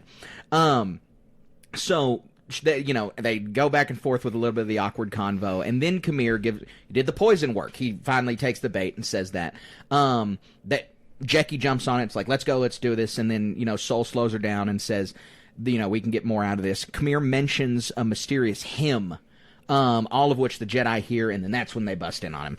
And so Kamir is onto her after that, but it's too late. You look just like her. Yeah, he looks at her, you look just like her, and then boom, all the Jedi are there, lightsabers are drawn. And this really made me laugh. And prior, just a few scenes ago, Kamir is basically a nihilist. He's like, nothing matters, peace is a lie, yada, yada, yada. He is very fast to crack under pressure for some guy who thinks nothing matters. He's like, oh, I'll tell you everything. Like, immediately just cracks like an egg. And so, there's a show that's become really popular lately. It's an adult comedy show called Smiling Friends, and there's a whole episode about this nihilist guy. Whole episode, he's this big, bad nihilist. Someone points a gun at him, and he freaks out and pees himself. It's like, don't kill me, don't kill me, don't kill me. And that's exactly what I got out of this scene, was this guy's, big and bad, nothing matters, and then all of a sudden something happens and immediately folds. So this scene... I was thinking up to this, saying that piece is a lie, big trigger of that Sith code and stuff. And I'm like, well, he's going to smooth talk his way out of this, which he does. And so I've seen a lot of discussion online and in my own head. There's more to this guy, too. Oh, certainly. I'd say so. I don't think he's force sensitive, but he knows what he's doing. Like, as far as, I think he knows he's working for the Order. I think he knows that he's working for the dark side, that this is real machinations. The speculation is he's the guy. Oh, they think he's the Sith Lord. Yeah. And whoa. He's that would be cool. He's pulling the strings from behind and keeping everything in the margins. This is a real Darth Jar Jar kind of theory, right? Yeah, I guess. I mean, there's no indication yet, but I would like that. I think that would be a neat twist. If there's going to be some overthought mystery, this would be a fun one. Yeah, that would be a fun one. I think that's a good idea, but that is down the Darth Jar Jar route as far as there's not really any evidence to that yet. Well, that's what I'm saying. The piece is a lie. Being able to talk your way out of being just hemmed up by all these Jedi swooping in. There's more than meets the eye to this guy, and he has such an influence over May. Yeah. In addition to this other, him having that influence, it's there's some breadcrumbs there. Yeah. Well, I mean, again, I would totally accept that. I would really, really like that to be the case. So I hope that is the case. Yeah. So, Kamir explains a little bit about himself. I used to run gun for the Hutts. Now he supplies people like May, maybe assassins, maybe dark side users, whatever. Then Sol asks, who is he? Some good Star Wars. This was the first actual joke that felt Star Wars enough, where he points behind him and he was like, I thought he was with you talking about Yord. I thought that was funny. Kamir says that May is after 4 Jedi. She's already killed 2, and 1 is a Wookiee, so we know the 4th is Sol. Just we can piece that together as the audience. 2 people are dead. Sol had a connection to 2 of them. We know that Sol's not a Wookiee, and so Sol's the other guy. And so Sol sets out a plan to stake out for May because she's going to be coming to the apothecary that night. That's what Kamir tells them. And so we then get cut a few hours later to the stakeout. Yord says, I have a bad feeling about this, and Jecki warns him not to intervene. At this point, I thought he was going to really screw it up. I thought he was going to be the reason that May gets away, which it ends up not being the case. We learn in a conversation between Sol and Osha that May killed their family. That not only did they think May died, May was the source of the fire, essentially. And that was a big shock. And then we have a confirmation of just a few lines ago where Kelnaka and Sol are the 2 remaining Jedi. Like, we already should have known that. You can piece that together very easy. Now it's just been said explicitly. Sol tries to instill faith into Osha about May, that she can be redeemed. And that's just the Jedi way. Osha doesn't think so. Osha wants to confront her, and Sol's like, don't do that. And Osha's like, you can't tell me what to do. But Sol just continues to say, she can be redeemed, let me do this, blah, blah, blah, because that's just the Jedi way. And this really continues to reinforce to me the Qui-Gon Jinn-ness of Sol, if you will, just the continually following that pure Jedi path of redemption. So Sol yells May's name, and her eyes go wide, and she stops in her tracks. And then, she does the whole, attack me, and then Sol and May engage in a no lightsaber martial arts fight. And May very clearly wants Sol to be her weaponless kill, because it's easier than killing a Wookiee without a weapon. And so this needs to be it, right? Like, this is her last chance, really, because how's she going to kill Kelnaka without a weapon, even with the Force? How many more midichlorians does it take to crush a Wookiee windpipe than it does a regular person's windpipe? So she goes for his lightsaber, which he's not wearing one. Sol doesn't have a lightsaber on at all. And he probably didn't know she was going to go for it, but he probably was like, I'm not going to engage in any kind of lightsaber combat with this person. She goes for the lightsaber and can't get it, but he goes for all of her knives and is able to take them from her, which is really cool parallel. Again, the choreography really is one of the shining parts of this show so far. All of the fight choreography has been a lot of fun. Exactly. Then he tells her, you don't know the Jedi arts. Your master has failed you. she gets flipped before she can hit the ground. Sol suspends her in the air, where he Jedi mind reads her. A little different than the mind trick, I guess, because he just pulls the information out. She learns she doesn't even know who her master is. Which also, that's why he could be. That's why Kamir could be the guy, really. Right. And so she has no idea, and this is just really pointing to a Sith Lord now. Like, this was when her not having any idea who it was really made me think, like, this is probably a Sith Lord. Like, made me comfortable enough to say Sith. And so I'm excited about that prospect, just to kill all the other fan theories about a Knights of Ren guy or just some random rogue dark side user. Sith is easily the most interesting trail for them to go down. Right. So we learned that May thought Osha was dead, which was another shock to me. I was like, I didn't realize that. Like, and that actually, and that throws a little bit of a kink in the dark side manipulated Force vision. If May's the one doing the manipulating, which she clearly wasn't, could still be Kamir or the Sith Lord, if Kamir is the Sith Lord, that was doing that manipulation. May gets angry when Sol tries to tell her that Osha's not dead, and she throws a knife, but Yord intervenes and immediately plucks it out of the air. It doesn't even get like a foot away from May. And so then, they come in, they get Jecki to come in with her ship. She shines the spotlight on her. It's hovering. Jecki reads her the Star Wars Miranda rights. And you can tell the way she's saying it. She's never done this before, which this is her first mission ever. She must be a little nervous. She's like, you have the right. So then May blows a giant cloud of dust up and vanishes in it. She just force dust. She's gone. She's running through the street and just gets absolutely bulldozed down by a land speeder. But she abruptly steals it. She pulls the guy out, gets in the cockpit, and Osha follows her and reveals herself to her, showing May that Osha's alive. She raises her blaster on May, but she misses her stun shot, by a pretty wide margin. And so she was hesitant. She hadn't seen her sister in forever. Exactly. She was hesitating, but she misses a lot. And so do you think the miss was all just hesitation? Is that what you boil it down to? I think she intentionally missed. Yeah, you think so? Even on the second shot, too? Yeah. Okay. Yep. So she misses, and I don't have any kind of supposition on how she misses. I just think even if your sibling, somebody that you have, I mean, we're not talking about just casual, I grew up with this person. We're talking about twins, right? Well, and she thought she was dead 2 days ago. Yeah.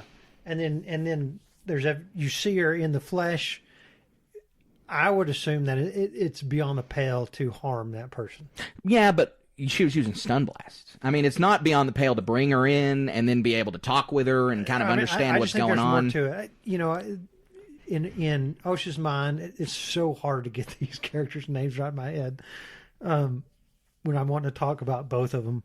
In Osha's mind, she's, and I think I'm struggling to think of exact moments.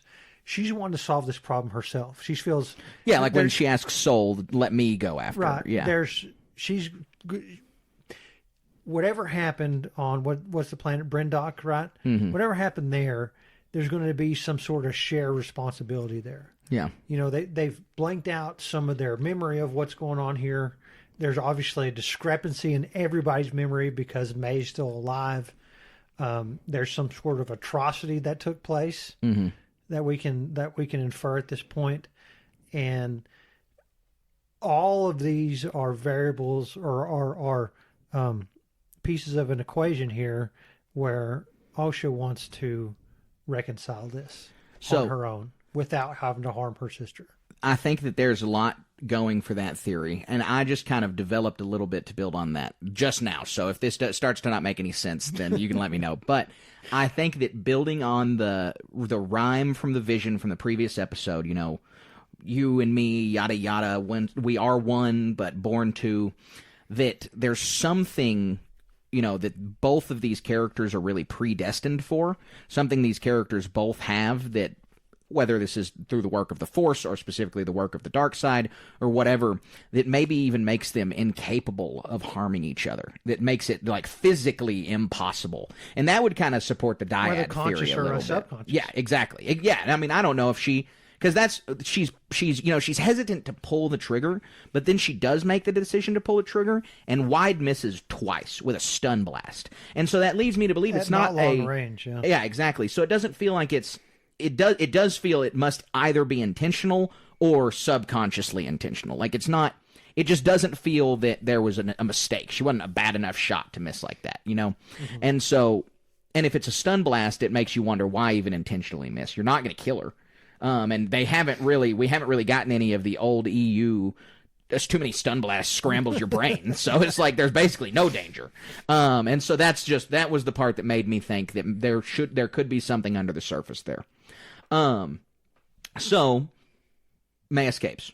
We then go back to Seoul on the Jedi ship, frustrated about this, having a holo chat with Vernestra, and she wants him to come back to Coruscant to talk on a council and to figure out what to do. And he's just outraged by this. You know, he's super frustrated about the inaction. Again, a very Qui-Gon Jinn take on this character, insofar as he is not willing to go all the way back to Coruscant when May is still on planet for all they know, and they just need to figure this out. And even if she's not off planet, he still wants to pursue. And Vernestra's just not having it. And this demonstrates Vernestra really is just so far only demonstrated some flaws of the Jedi Order. If Yord is demonstrating the arrogance of the Jedi Order, Vernestra is demonstrating the politics and the bureaucracy. Right. And both of these characters so far have really just been representatives of flaws in the Order. Well, especially, now that we're at this point, they did something on Brindok, and they have something to atone for. Mm-hmm. Yes. But they don't know that. From what we get from from the lines that May gives Torben about you need to confess your crimes, it still seems like the four are the only four that know anything about Brindok, and maybe May. The four, so Torben, Indara, Kelnaka, Sol, and May might be the only ones that have any idea about that from May's dialogue there. So we then get a shot of this city on Olega. It's really cool. It's got this like weird like pseudo-Asian Byzantine vibe. It's neat. It's really cool. Kamir thinks he's safe to run. This also was just odd to me. That there's two Jedi staking this apothecary out. Kamir's in the building. They look away, and then he starts to run, and he's trying to get away, and he's gonna get away. He's about to slip away from him. It's like, they are Jedi. Like, this is, again, feels like a little bit of a misunderstanding that too many Jedi are acting as like bumbling fools or like average people. Like it's reasonable to say two police officers are staking out somewhere. They look away. Someone tries to take their escape. Even 99% of the time, that wouldn't work with regular people. With right. Jedi, that should just not even be possible. Right. And so this just is continuing to, I don't feel like we're getting consistency with the way that Jedi are supposed to be. So Kamir thinks he's safe to run. Then May jumps him, but he has the skills to dodge her, which definitely supports your idea about him being the Sith Lord, because he dodges her with ease, and he gives a real drunken master kind of vibe in this situation. Like he's just all like, I mean, that's again the Darth Jar Jar theory. I keep bringing that up.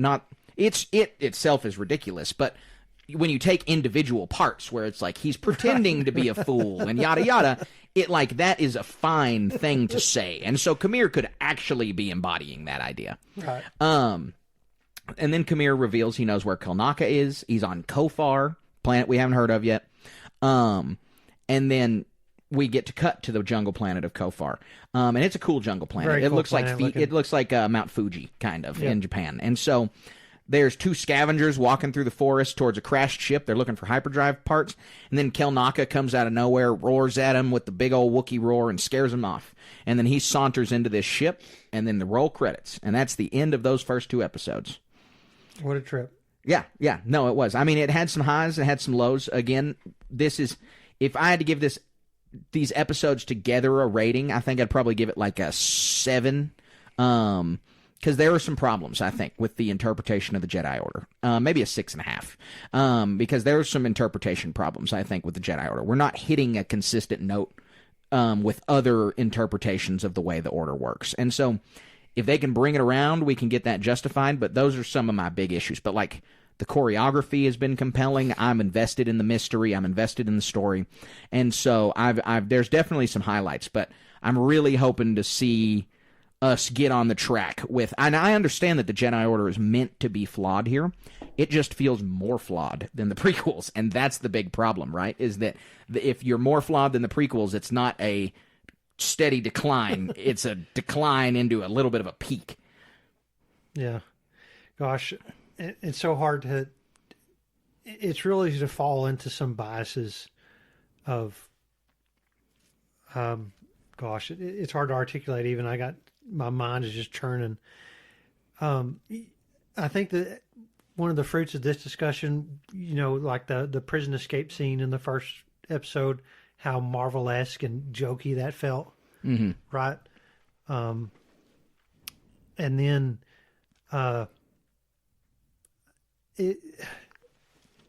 there's a lot of elements like the fugitive scene, the threaten the innocent to kill the Jedi scene, the this person killed a Jedi Master, we're just going to put her on a droid operated prison ship. A rotund Jedi. All the points you've made about the Jedi Order. There's a lot of these elements that just take you. We have all this setting information from the High Republic books, and then we know what comes after that. They're creating a tapestry of what exists in between, and I don't know if their loom works exactly like they want to. It just feels like there's a little bit of inconsistency for some interpretations. Well, the vision isn't all the way there. I don't know if it was speculation or something like that of this was supposed to be a dark series. It's like I said, the Marvel-esque scenes pull away from that. Yeah. And so the tone is just shifting so much. It's hard to get anywhere with to be. I'm on board with this because I do want to find out who the Sith Lord is and see what some of these other mysteries are that are revealed. But I don't want to be a slog. I'm going to have fun watching the show, but I think one of the great endeavors is we want something meaningful added to canon. And right. If there's going to be so much that you can point at and say, well, what about this and what about this and what about this? I mean, we can sit there and joke about a campfire. It's like, well, they had the Phantom Menace and they had it in this other one, but once those things just start to add up a little too much, it gets to be a little too much. Well, I'm still going to say the campfire I think is bad criticism, but I agree with you together that that many criticisms compounding are going to make it hard to be engaged with the show. But I still think that there are some highlights to it. Like I said, this choreography has been very impressive, and the Ahsoka choreography was just flat bad. That was probably the worst part of the show. Like, every time we get a few months or a few years removed from a show, some parts get elevated as better, and some parts I get more critical on. Like, I did a rewatch of the Book of Boba Fett, and I liked it a lot better. I did a rewatch of Obi-Wan Kenobi, and I disliked it more. I haven't done a rewatch of Ahsoka. I don't think that I'm going to dislike it more, but I think a few months removed, I'm willing to say, oh yeah, that choreography just wasn't good. Right. Like, it wasn't, it wasn't, oh, it could be better, or, making some excuses. Like, there was just a lot of choreography in Ahsoka that was not engaging. Right. And that this show just doesn't have that problem. There wasn't a single fight scene where I was like, oh no, this isn't really good. More. Yeah, so, especially from the way that they've really talked. Looking forward to that. And hopefully some lightsaber battles. I mean, I'm excited about the choreography. There will be a limit to my martial arts watching. I'm not watching Karate Kid. I do hope to see some lightsaber on some kind of blade action. Right. But anyway, that's the shows. Let's talk about what we think's coming next in our segment we haven't done in a very long time, Always in Motion.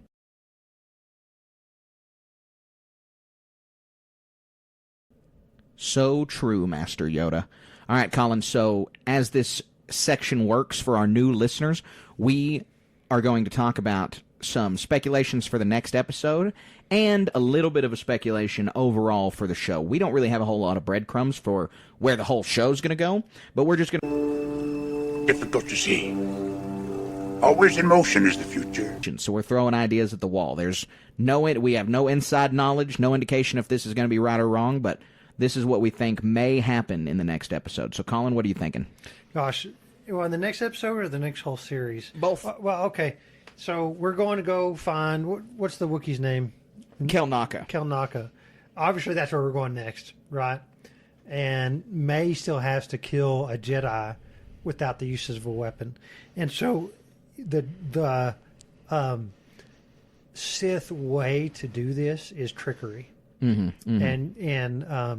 I can't say exactly how it will happen in a sense, but she's going to, like, how does any Jedi of any stripe kill a Wookiee Jedi without that's a weapon? Like OP Right. on top of OP for the Star Wars universe, right? Ultra strong, add on Force stuff. You're not going to touch this guy with a 50-foot pole, right? Or 5-10-foot poles. So this is going to be a trickery thing. It's going to be, it's not going to be a fear-based thing. It's going to be like, run away and make this pit with punji spikes look like it's something normal. Or something. Would those like be that. considered a weapon? The poison. The reason I ask is the poison was considered a weapon. Well, I mean, that one just popped in my head. Really, it's like walk off a cliff or something like that. A boulder falls on them. Well, yeah. that's a weapon too. Sure. In Well, a is sense. gravity a weapon? Is mayonnaise an instrument? Like, I don't know.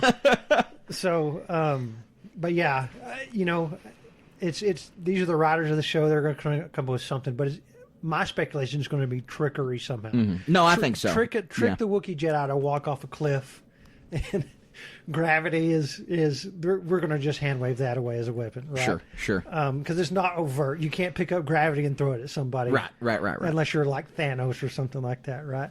But that sequence is going to be interesting. I can't wait to see what produces from that.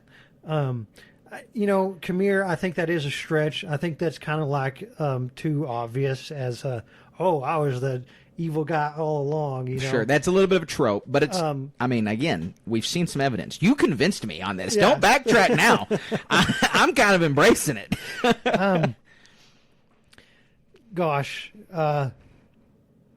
We're going to see. Obviously, OSHA's going to do a lot more. OSHA. What's the best? Not the Occupational Safety and Health But I think Administration. that's how you say it. I think that's how everyone's been saying it on the show. If she shows up with you got to put your hard hat on vest, I'm going to be like, oh, man, that's a dumb joke. But no, the Force dyad, in a sense, might be too far. But in these discussions here, like, you're not going to have somebody who was a former Padawan attempting to use the Force to grab her droid over there, and she's just going to be a Mitnick or some MacGyver type person through the rest of these 6 episodes left, right? She's going to come into some Force awareness, and it's going to be pretty cool. Yeah, no, I think so. I think that's absolutely true. And so for the next episode, I think that the Kamir thing is going to hold more water after what I say here. I think we're gonna get the dark side user next episode, unless we spend the entire episode on Kofar, and then episode 4 is also on Kofar.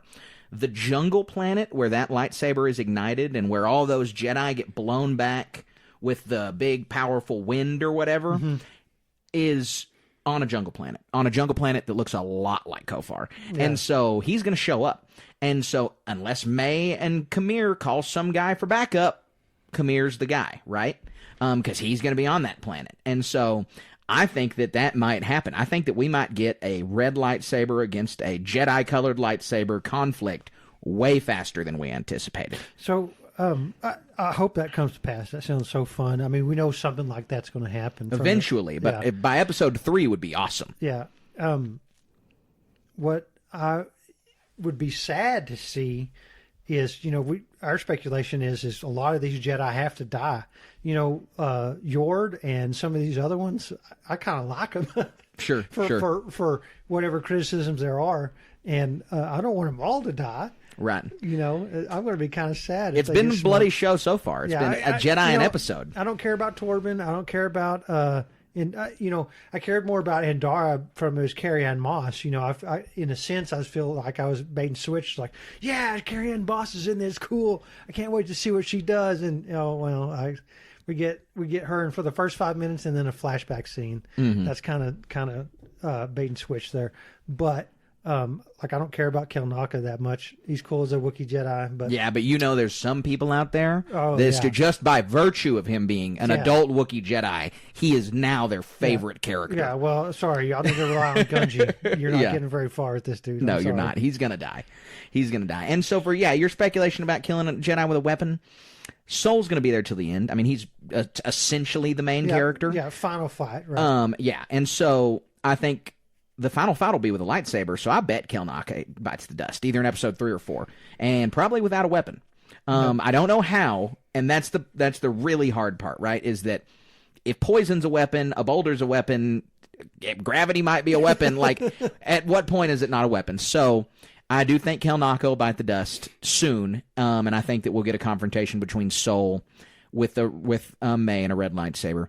I think that scene where everyone gets pushed back with the red, the reason I think that's coming soon is because I don't think that they'd all die in that sequence. I think that somehow that guy's going to get away and maybe only kill one person. But then again lies the problem that we've discussed a lot, is that anybody who comes into contact with that person and even sees the red lightsaber is going to see the Sith come back. They're going to acknowledge that the Sith came back, which breaks down way too many lines of dialogue from The Phantom Menace and from Attack of the Clones. And so there's got to be a good balance there, and I haven't figured out how that's going to be struck yet. I think we're going to see this twin connection, expanded and grown upon, and we're going to learn more about this and their connection with each other. I don't know if the dyad's coming or not. Like you said, that's good speculation. That's just not speculation that I'm positive is going to happen or not. But we're going to see. We're going to see. And so those are kind of my erratic predictions about what's coming next. We need at least one more episode under our belts to, I think, really see where this is headed. Yeah, I agree. So that's the Always in Motion segment. And now we're going to head on over to our Patreon-powered segment where all of our Patreon subscribers get to submit a question, and we answer it here live on the show, starting at $1. Head on over to patreon.com/Star Wars Station, find the tier that's right for you, and start sending in questions. Let's head on over to that segment right now. All right, Colin, we are here for How the Force Works, and this question comes from Patreon subscriber Loaf, and the question is, who is your favorite non-Force sensitive villain? Oh, this one's easy. Jabba the Hutt. Whoa! Man, I had 2 guesses for you, and neither of them were Jabba the Hutt. That's cool. Okay. Dude, I don't want to live in my own castle surrounded by That's not how the Force works. women amongst a majority of those and eating whatever you want, pleasure barges, whole army of bounty hunters doing whatever you want at your whim, crime lord across the whole galaxy. Live for like 900 years? Yeah, cush life. Yeah. I mean, until you enslave the wrong person. Sure, but that sure. every villain has a bad ending, right? Right, I mean, yeah, you got to have a downfall. Yeah, better than many people's downfall anyway. I mean, if I had a way, if I had a choice of how to die, that would be probably up there. Yeah, no, that's an answer I did not see coming, it was a good answer. But I was going to guess that yours were going to be Thrawn or Tarkin. Were my 2 big guesses. Yeah, those are good points, but like just the ease of life and luxury of being a Hutt like that. I mean, and I'm not saying like you just have it easy all the time. You got to manage a whole crime syndicate and stuff. Right. But it's just like the perks that come along with that. Like Thrawn's, he's living on an Imperial ship. Right. Yeah, which is just no matter what. There's no way it's good. Yeah. And you got to be, you're impassioned as Thrawn doing what you're doing. If you're a different guy doing that, not near as good. Thrawn and Tarkin really, I mean, I batted Tarkin around for a long time because I love Tarkin. I mean, he is an awesome character. And Thrawn is too. But I ended up settling on my same answer from our last How the Force Works segment, Cad Bane. Yeah, he's just such a stone cold badass. The guy's he's you gotta wear a cool villain. hat. Yeah, cool hat. He's he can take on Jedi as individuals.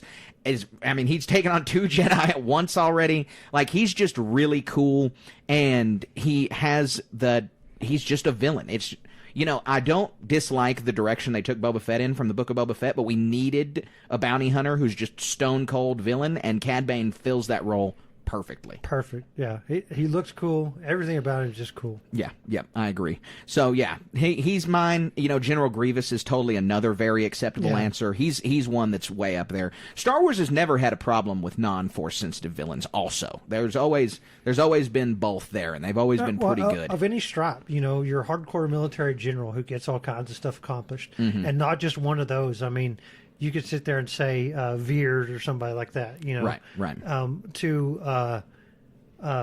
Like, who are the Mandalorian bad guys? Right, Yeah, from the Clone Wars, pre-Vizsla. Those guys are so cool. With the Death Watch, they got the coolest looking armor until Maul showed up, right? And Gideon's awesome. Yeah, he's cool. There's just really good non-force sensitive villains out there. Right. So there's a lot of good to pick one. That's a really good question, Loaf. We appreciate it. Again, if you want to ask us a question, all you got to do is head on over to patreon.com/Star Wars Station and ask us a question. Now we are going to head into the HoloNet news segment. We got one piece of news that I mentioned at the top of the show about the Acolyte that's pretty impressive, and then we've got 2 video game pieces of news that I'm excited to talk about. So let's head on over to the HoloNet news.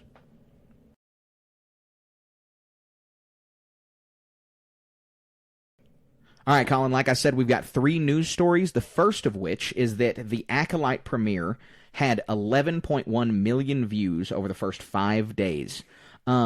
This is crazy. Yeah, it's a lot. That was a lot. And that's just the one episode. It wasn't between the 2. It was the first episode had that. You made the HoloNet. This is the largest premiere Disney Plus has had this year. Yeah. There's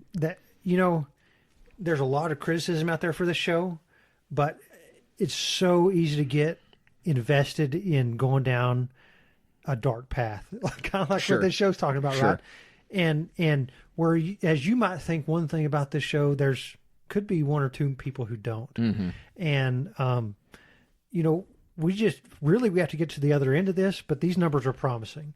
Certainly. You just listen to this whole podcast. We have plenty of criticism for this, but we're going to keep watching it. We're not canceling our subscriptions because of this. Certainly not. And we're going to be able to find the diamond in the rough, even if there is a rough. Let's have the debate about if there's a rough, right?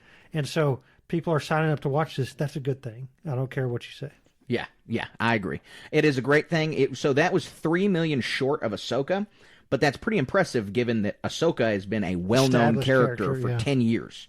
And so that was pretty impressive. With Rosario Dawson backing the character up. Yeah, absolutely. Dave Filoni's name behind it. Thrawn's first appearance. Mickelson involved. There was a lot going for Ahsoka.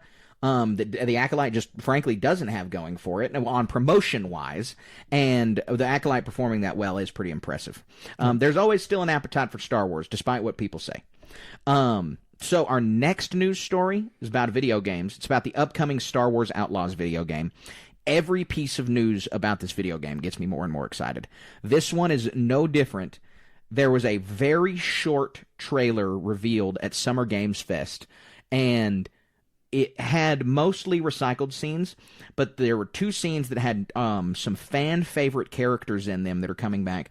The first fan-favorite character we got to see, the Great Pit of Carkoon. Oh, she good. is, we get to see the Sarlacc pit. I mean, pretty much months before we'll see it in Return of the Jedi, because this game takes place between Empire and Return of the Jedi. Yeah, I hope that does not take place in that pre-order only mission. That would kind of stink. Yeah, that would stink. Although I will have that mission. I'm definitely going to pre-order for the mission. Yeah. The other character we'll both be very pleased is Lando Calrissian. You play a sabacc game against him is one of the plot points. So in a lot of these games, and I'm thinking like Red Dead Redemption and some of maybe some other parts in like Grand Theft Auto, and a lot of these, I know this isn't an open world game, sandbox type thing, or is it? I don't remember. No, it's open world. It's not a sandbox. Okay. Yeah. Well, but open world, like I'm going to speculate. In a lot of these games, you can go and play the card game, and so right. This game is as best as people have drawn comparisons to. It is GTA. It is Red Dead for Star Wars. Yeah. So you can take your meager credits and entice to gamble playing a subbot game and double your money, or maybe you need that new speeder upgrade or something like that, right? Oh, if I go in this subbot game, I can get 100 credits. Well, in so many of these cases, it's this almost like a bait and switch type thing, because Lando Calrissian shows up. Guess what? You're not winning. Right. So it might be this trap thing that's a really fun Easter egg. It's like, I'm going to go win some money playing Sabacc. Guess what? No, you're not. Yeah, that would be really fun. And so I'm excited to see Lando. I hope that it's playable, because, there's people who play Red Dead and then they just spend hours playing cards. Dude, even in GTA, I played the golf game a bunch. It was fun. Yeah, I believe it. Those little mini games like that are always fun. There's some, there's a few, I've heard from friends, there's a few video games out there that it's like, the fishing mechanics just make them stand there and fish for hours World at a of time. Warcraft, I've done that an insane amount. It's all for achievements, but it's still fun. Right, the mechanics are good there. Like in Red Dead, I just did a bunch of hunts. I just went around and hunted a bunch of wild animals. I didn't even finish the story. I just went when I saw that I could go and just get all of these big game animals. That was my new mission. And they have the rare animals, right, that you can go hunt in that game. That was what it was. Yeah, that's exactly what it was. And even in the Fallen Order games, they had the bounty hunt mini game, and Boba Fett showed up at the end. Right, very cool. Right. So in this same event, there was also a little bit of interview done. This is where one of the developers was like, "It's GTA Star Wars." They were like, "Just think of this," because they specifically said, "Think of the Empire in this game as the police. They are the police in GTA. The more crimes you commit, the more the Empire is going to come after you." They one of the higher levels is Death Troopers, but there is more beyond that the Empire may send after you. Probably not to AT-AT level, but probably to ATST level. And so there are big threats that the Empire can send after you, and it's all based on your bounty level and how bad of a character you've been.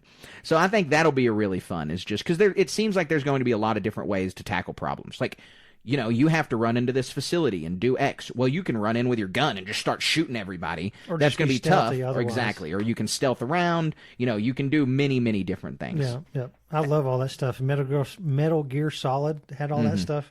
It was very fun. Yeah, it's going to be fun. The Hitman games. I'm really, really looking forward to this. So, last news story for today is another Star Wars video game. This one came out last week. Came out the same day as the Acolyte, so a week from tomorrow. This game, I haven't gotten to play it yet. I've been on a cruise, couldn't download it. Started to download it. It's on my phone now, but I haven't touched it. But it is Star Wars Hunters. We've talked so much about this game on here. It was going to come out in 2021, then they did this super slow rollout. They tried to fix a bunch of stuff with it. It rolled out in some other countries that weren't America or many other Western countries. But it's now finally here. I've seen a lot of ads for this. Obviously, all the social media people know I'm a huge Star Wars fan, so they're pushing this game to me a bunch. Unfortunately, I go to click on this, and the phone I use, a Google Pixel Fold, will not allow the game to be played. Well, it's not even. I don't even have the option to download it. Very strange. Yeah, that is strange. That is strange. I think I have a spare iPhone, but I don't like. I don't care for the MOBA style games, Overwatch, this and that, but that doesn't mean I'm not going to try it. Yeah, absolutely. Especially with the Star Wars game. I mean, even the little previews, it does look fun. Yeah. And I do play other mobile games, and so it having the enticement of wanting to deck out a character or something like that, or find something that's your niche of a style to play. That's always really fun. I was willing to give it a shot, but I can't. Yeah, it's really, really odd because your phone's not old. I mean, your phone is less than a year old. Yeah. So I'm curious why it couldn't be played on there, but it is. And I hope that you get it figured out or that you're able to play it on some other device. I plan on playing it soon. I'm probably starting my first game tonight. I know it's not a Android iPhone war thing. I borrowed a friend's Android, like a Samsung style, and available for download. So odd. Very strange. Yeah, that's weird. But anyway, we'll have a little bit of a review for you guys some point in the future when we're both able to play it. We're probably not going to dedicate a whole episode to it because I mean, to be honest, it's going to be out of the zeitgeist by the time Acolyte's done, and so it's, we've got Acolyte on the mind for the next few weeks. So we will definitely be delivering you a review within an Acolyte episode, but we won't have a whole episode dedicated to Star Wars Hunters anytime soon, at least. But we're gonna definitely give it a shot. We'll let you guys know how it is. You have a Switch, don't you? Your kids have a Switch? I sure do. It's on Switch. Okay. Yeah. So you can play it on Switch, which is not even probably, is definitely the better way to play it. I haven't played this game. I'm certain that's with better. A controller, probably so. That's worth a consideration. Well, that's my hope, and I'm just going to do some research, is that my Xbox controller will hook to my phone for this. Yeah, I mean, I know Xbox controllers hook to phones. I just don't know if this game allows that. It should, yeah. Yeah. So anyway, that wraps up our news segment for today. We really appreciate you guys listening to us. We will bring you some more news next week, but right now we're going to hop into our final segment, Star Wars Moment of the Week. All right, Colin, Star Wars Moment of the Week time. I'm going to go first this time, though, because mine was very interesting. So on this cruise, on this vacation, I saw a few different Star Wars things, but we were touring through a little town in Mexico where there's some Mayan ruins nearby, and we went to this little hitch gift. We would be honored if you would join us. Carvings and different figures and different stoneworks of like Mayan deities and things like that. And then I look and I find this one that's a Mayan-styled statue of the Predator from Alien vs. Predator. Oh, cool. And it's for sale. And I'm like, that's kind of weird. That's kind of unique. Then I look beside it, and it's the same statue fighting Alien from the Alien movies. Oh, nice. And then there's a Mayan alien. And I just keep looking, and I just keep finding more and more Mayan statues that are different things. Finally, I find an R2-D2 in the style of a Mayan stone statue. It kind of looked like the carvings from Raiders of the Lost Ark, the Egyptian hieroglyphs of R2-D2 and 3PO. It was super cool. I was like, wow, that thing is awesome. Didn't end up getting it. We were kind of in a rush, but it was really, really neat to see. Yeah, that is so cool to see. Getting that stuff, it's heavy. You have to lug it around. That's always the consideration. Yeah. Especially with my kids. I end up having to carry these giant stuffed animals around. I'm like, no, you're not playing that game. Right. You can't get that thing. Very cool. Yeah, it was neat. So what's your Star Wars moment of the week? Mine is probably going to be pretty easy to guess. I have a new kid. Yeah, in case first you didn't podcast since the new child. And there's a plethora and abundance of Star Wars clothing, but the coolest one is the babies. They got to wear the little hats, right, so that they need to retain as much heat for growth and all this other stuff. But the little Grogu ear hats that they can wear, very cool. That is cool. That's super. I've seen pictures. He looks great. Yeah, he looks great in them. I didn't know that's why they wore those hats. Yeah, I never knew why babies wore hats. Well, they've been in an environment where they're in 98.6 degrees in totality. Okay. And so, like, when they first pull them out, they have these warming beds and place them on there to clean them up and do all the stats and all that stuff. And, it's obviously, as an adult, that you can't even visualize. But as a person who is mere moments old, I think it's quite a shock to go from this warm cocoon to not. Yeah, I mean, imagine you stood in the same temperature for 9 months and then were immediately transported into a refrigerator, basically. Yeah, it's probably worse. But having that hat on there supposedly lessens that effect. So. Interesting. Okay, how long does he have to wear hats? Well, he's not wearing them now. Oh, okay. So just pretty a week short. Or two, yeah, okay. Interesting. Cool. All right, yeah, I'm learning more and more about babies. I don't know anything about babies. I'm an only child, and, I'm a young married man, but we don't have any kids, so I've never, hopefully I've find nothing. out sooner than later. Yeah, sure, hopefully. Hopefully not. Who knows? I don't know what you want. No, yeah, this is a little personal on the podcast, don't you think? No, I'm just kidding. I don't know. I like kids. No, I want kids. We want kids soon. We definitely want kids soon. And buying Star Wars stuff, we had a discussion. Disney World is very expensive to travel to, and so we have an excuse to go there for work every now and then. But like, it's not worth it to take a baby. Oh you yeah, have to be absolutely. 4 or 5, and so, and then. Like, it's not worth it to go multiple times. I mean, you've ridden the ride, you've seen the stuff. to go back and spend that much money for lessons effect, it's just not the same. But, yeah, they added a new character, and it's like, I'm going to spend $2,000 to go see someone in this costume. However, the magic is new for this little kid. So when he's 4, 5, 6, 7, I'll be happy to take him to this stuff just to see the look on his face. Got to make sure he's tall enough to ride Rise of the Resistance. 42 inches. 42 inches. Yeah, that's Charlie the mark. was not. So if they're within an inch, you need to buy a list for your kids. Cut up the box, put it in their shoes so they can fit under that thing. Yeah, nice. Because really, it's down to the, Charlie's hair was just under that, and they put their hand in there. Oh, he's too short. Sorry. Dang. But he got to ride this last time. So. Yeah, well, that's good. Yeah, so that's our show, folks. That's the end of the Star Wars Moment of the Week segment, and so that is the end of this episode. We appreciate you guys sticking with us. We appreciate you listening to us all the way through the Acolyte. We are going to be bringing you episodes about it every week. The next episode will come out on Wednesday, and so you're going to have 2 episodes really close together. And so you're going to be able to savor those moments and listen to our opinions on the Acolyte. We're looking forward to the rest of the show. We're really ready to see where this is headed. We're ready to see all the twists and turns that may take place, and it's going to be exciting. So stick along with us. We appreciate you listening thus far, and if you've made it this far, you're probably a fan of the show, so please leave us a 5-star review on Apple Podcasts, on Spotify, on YouTube. Like us, give us a subscription. All of these things help us tremendously. They help us grow. They help us reach new Star Wars fans, and we are very grateful for them. Yeah, we have a lot of social media. Twitch is fixing to pop off with all kinds of stuff between Warhammer and Star Wars. We're going to have a lot of busy time on there. Yeah, absolutely. I hope you can connect with us on that. Discord is really good. StarWarsStationPodcast.com. Enjoy that out there. Buy a sticker or a t-shirt. I say this every time, but the future's bright. We got this show that we're doing, Skeleton Crew at the end of the year, and we're going to roll right into that afterwards. Cannot wait for that. And then movies.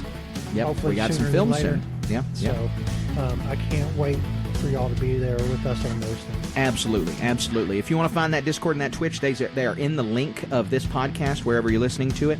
You can also find us on Instagram at StarWars.Station. You can find us on Twitter at SW_Station. You can find us pretty much anywhere that there is a social media presence. But the number one way you can support us is by heading on over to patreon.com/StarWarsStation, finding the tier that's right for you, and just engaging with us over there. We love our listeners, we love our Patreon subscribers, and we love putting out brand new content. There's RPGs over there, there's all kinds of other podcast episodes, exclusive interviews, t-shirts, stickers, all kinds of stuff. So just go check it out, patreon.com/StarWarsStation.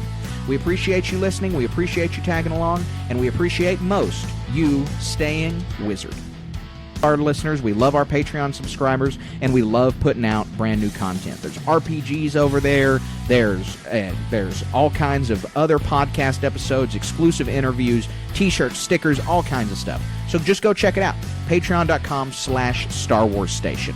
We appreciate you listening, we appreciate you tagging along, and we appreciate most you staying wizard.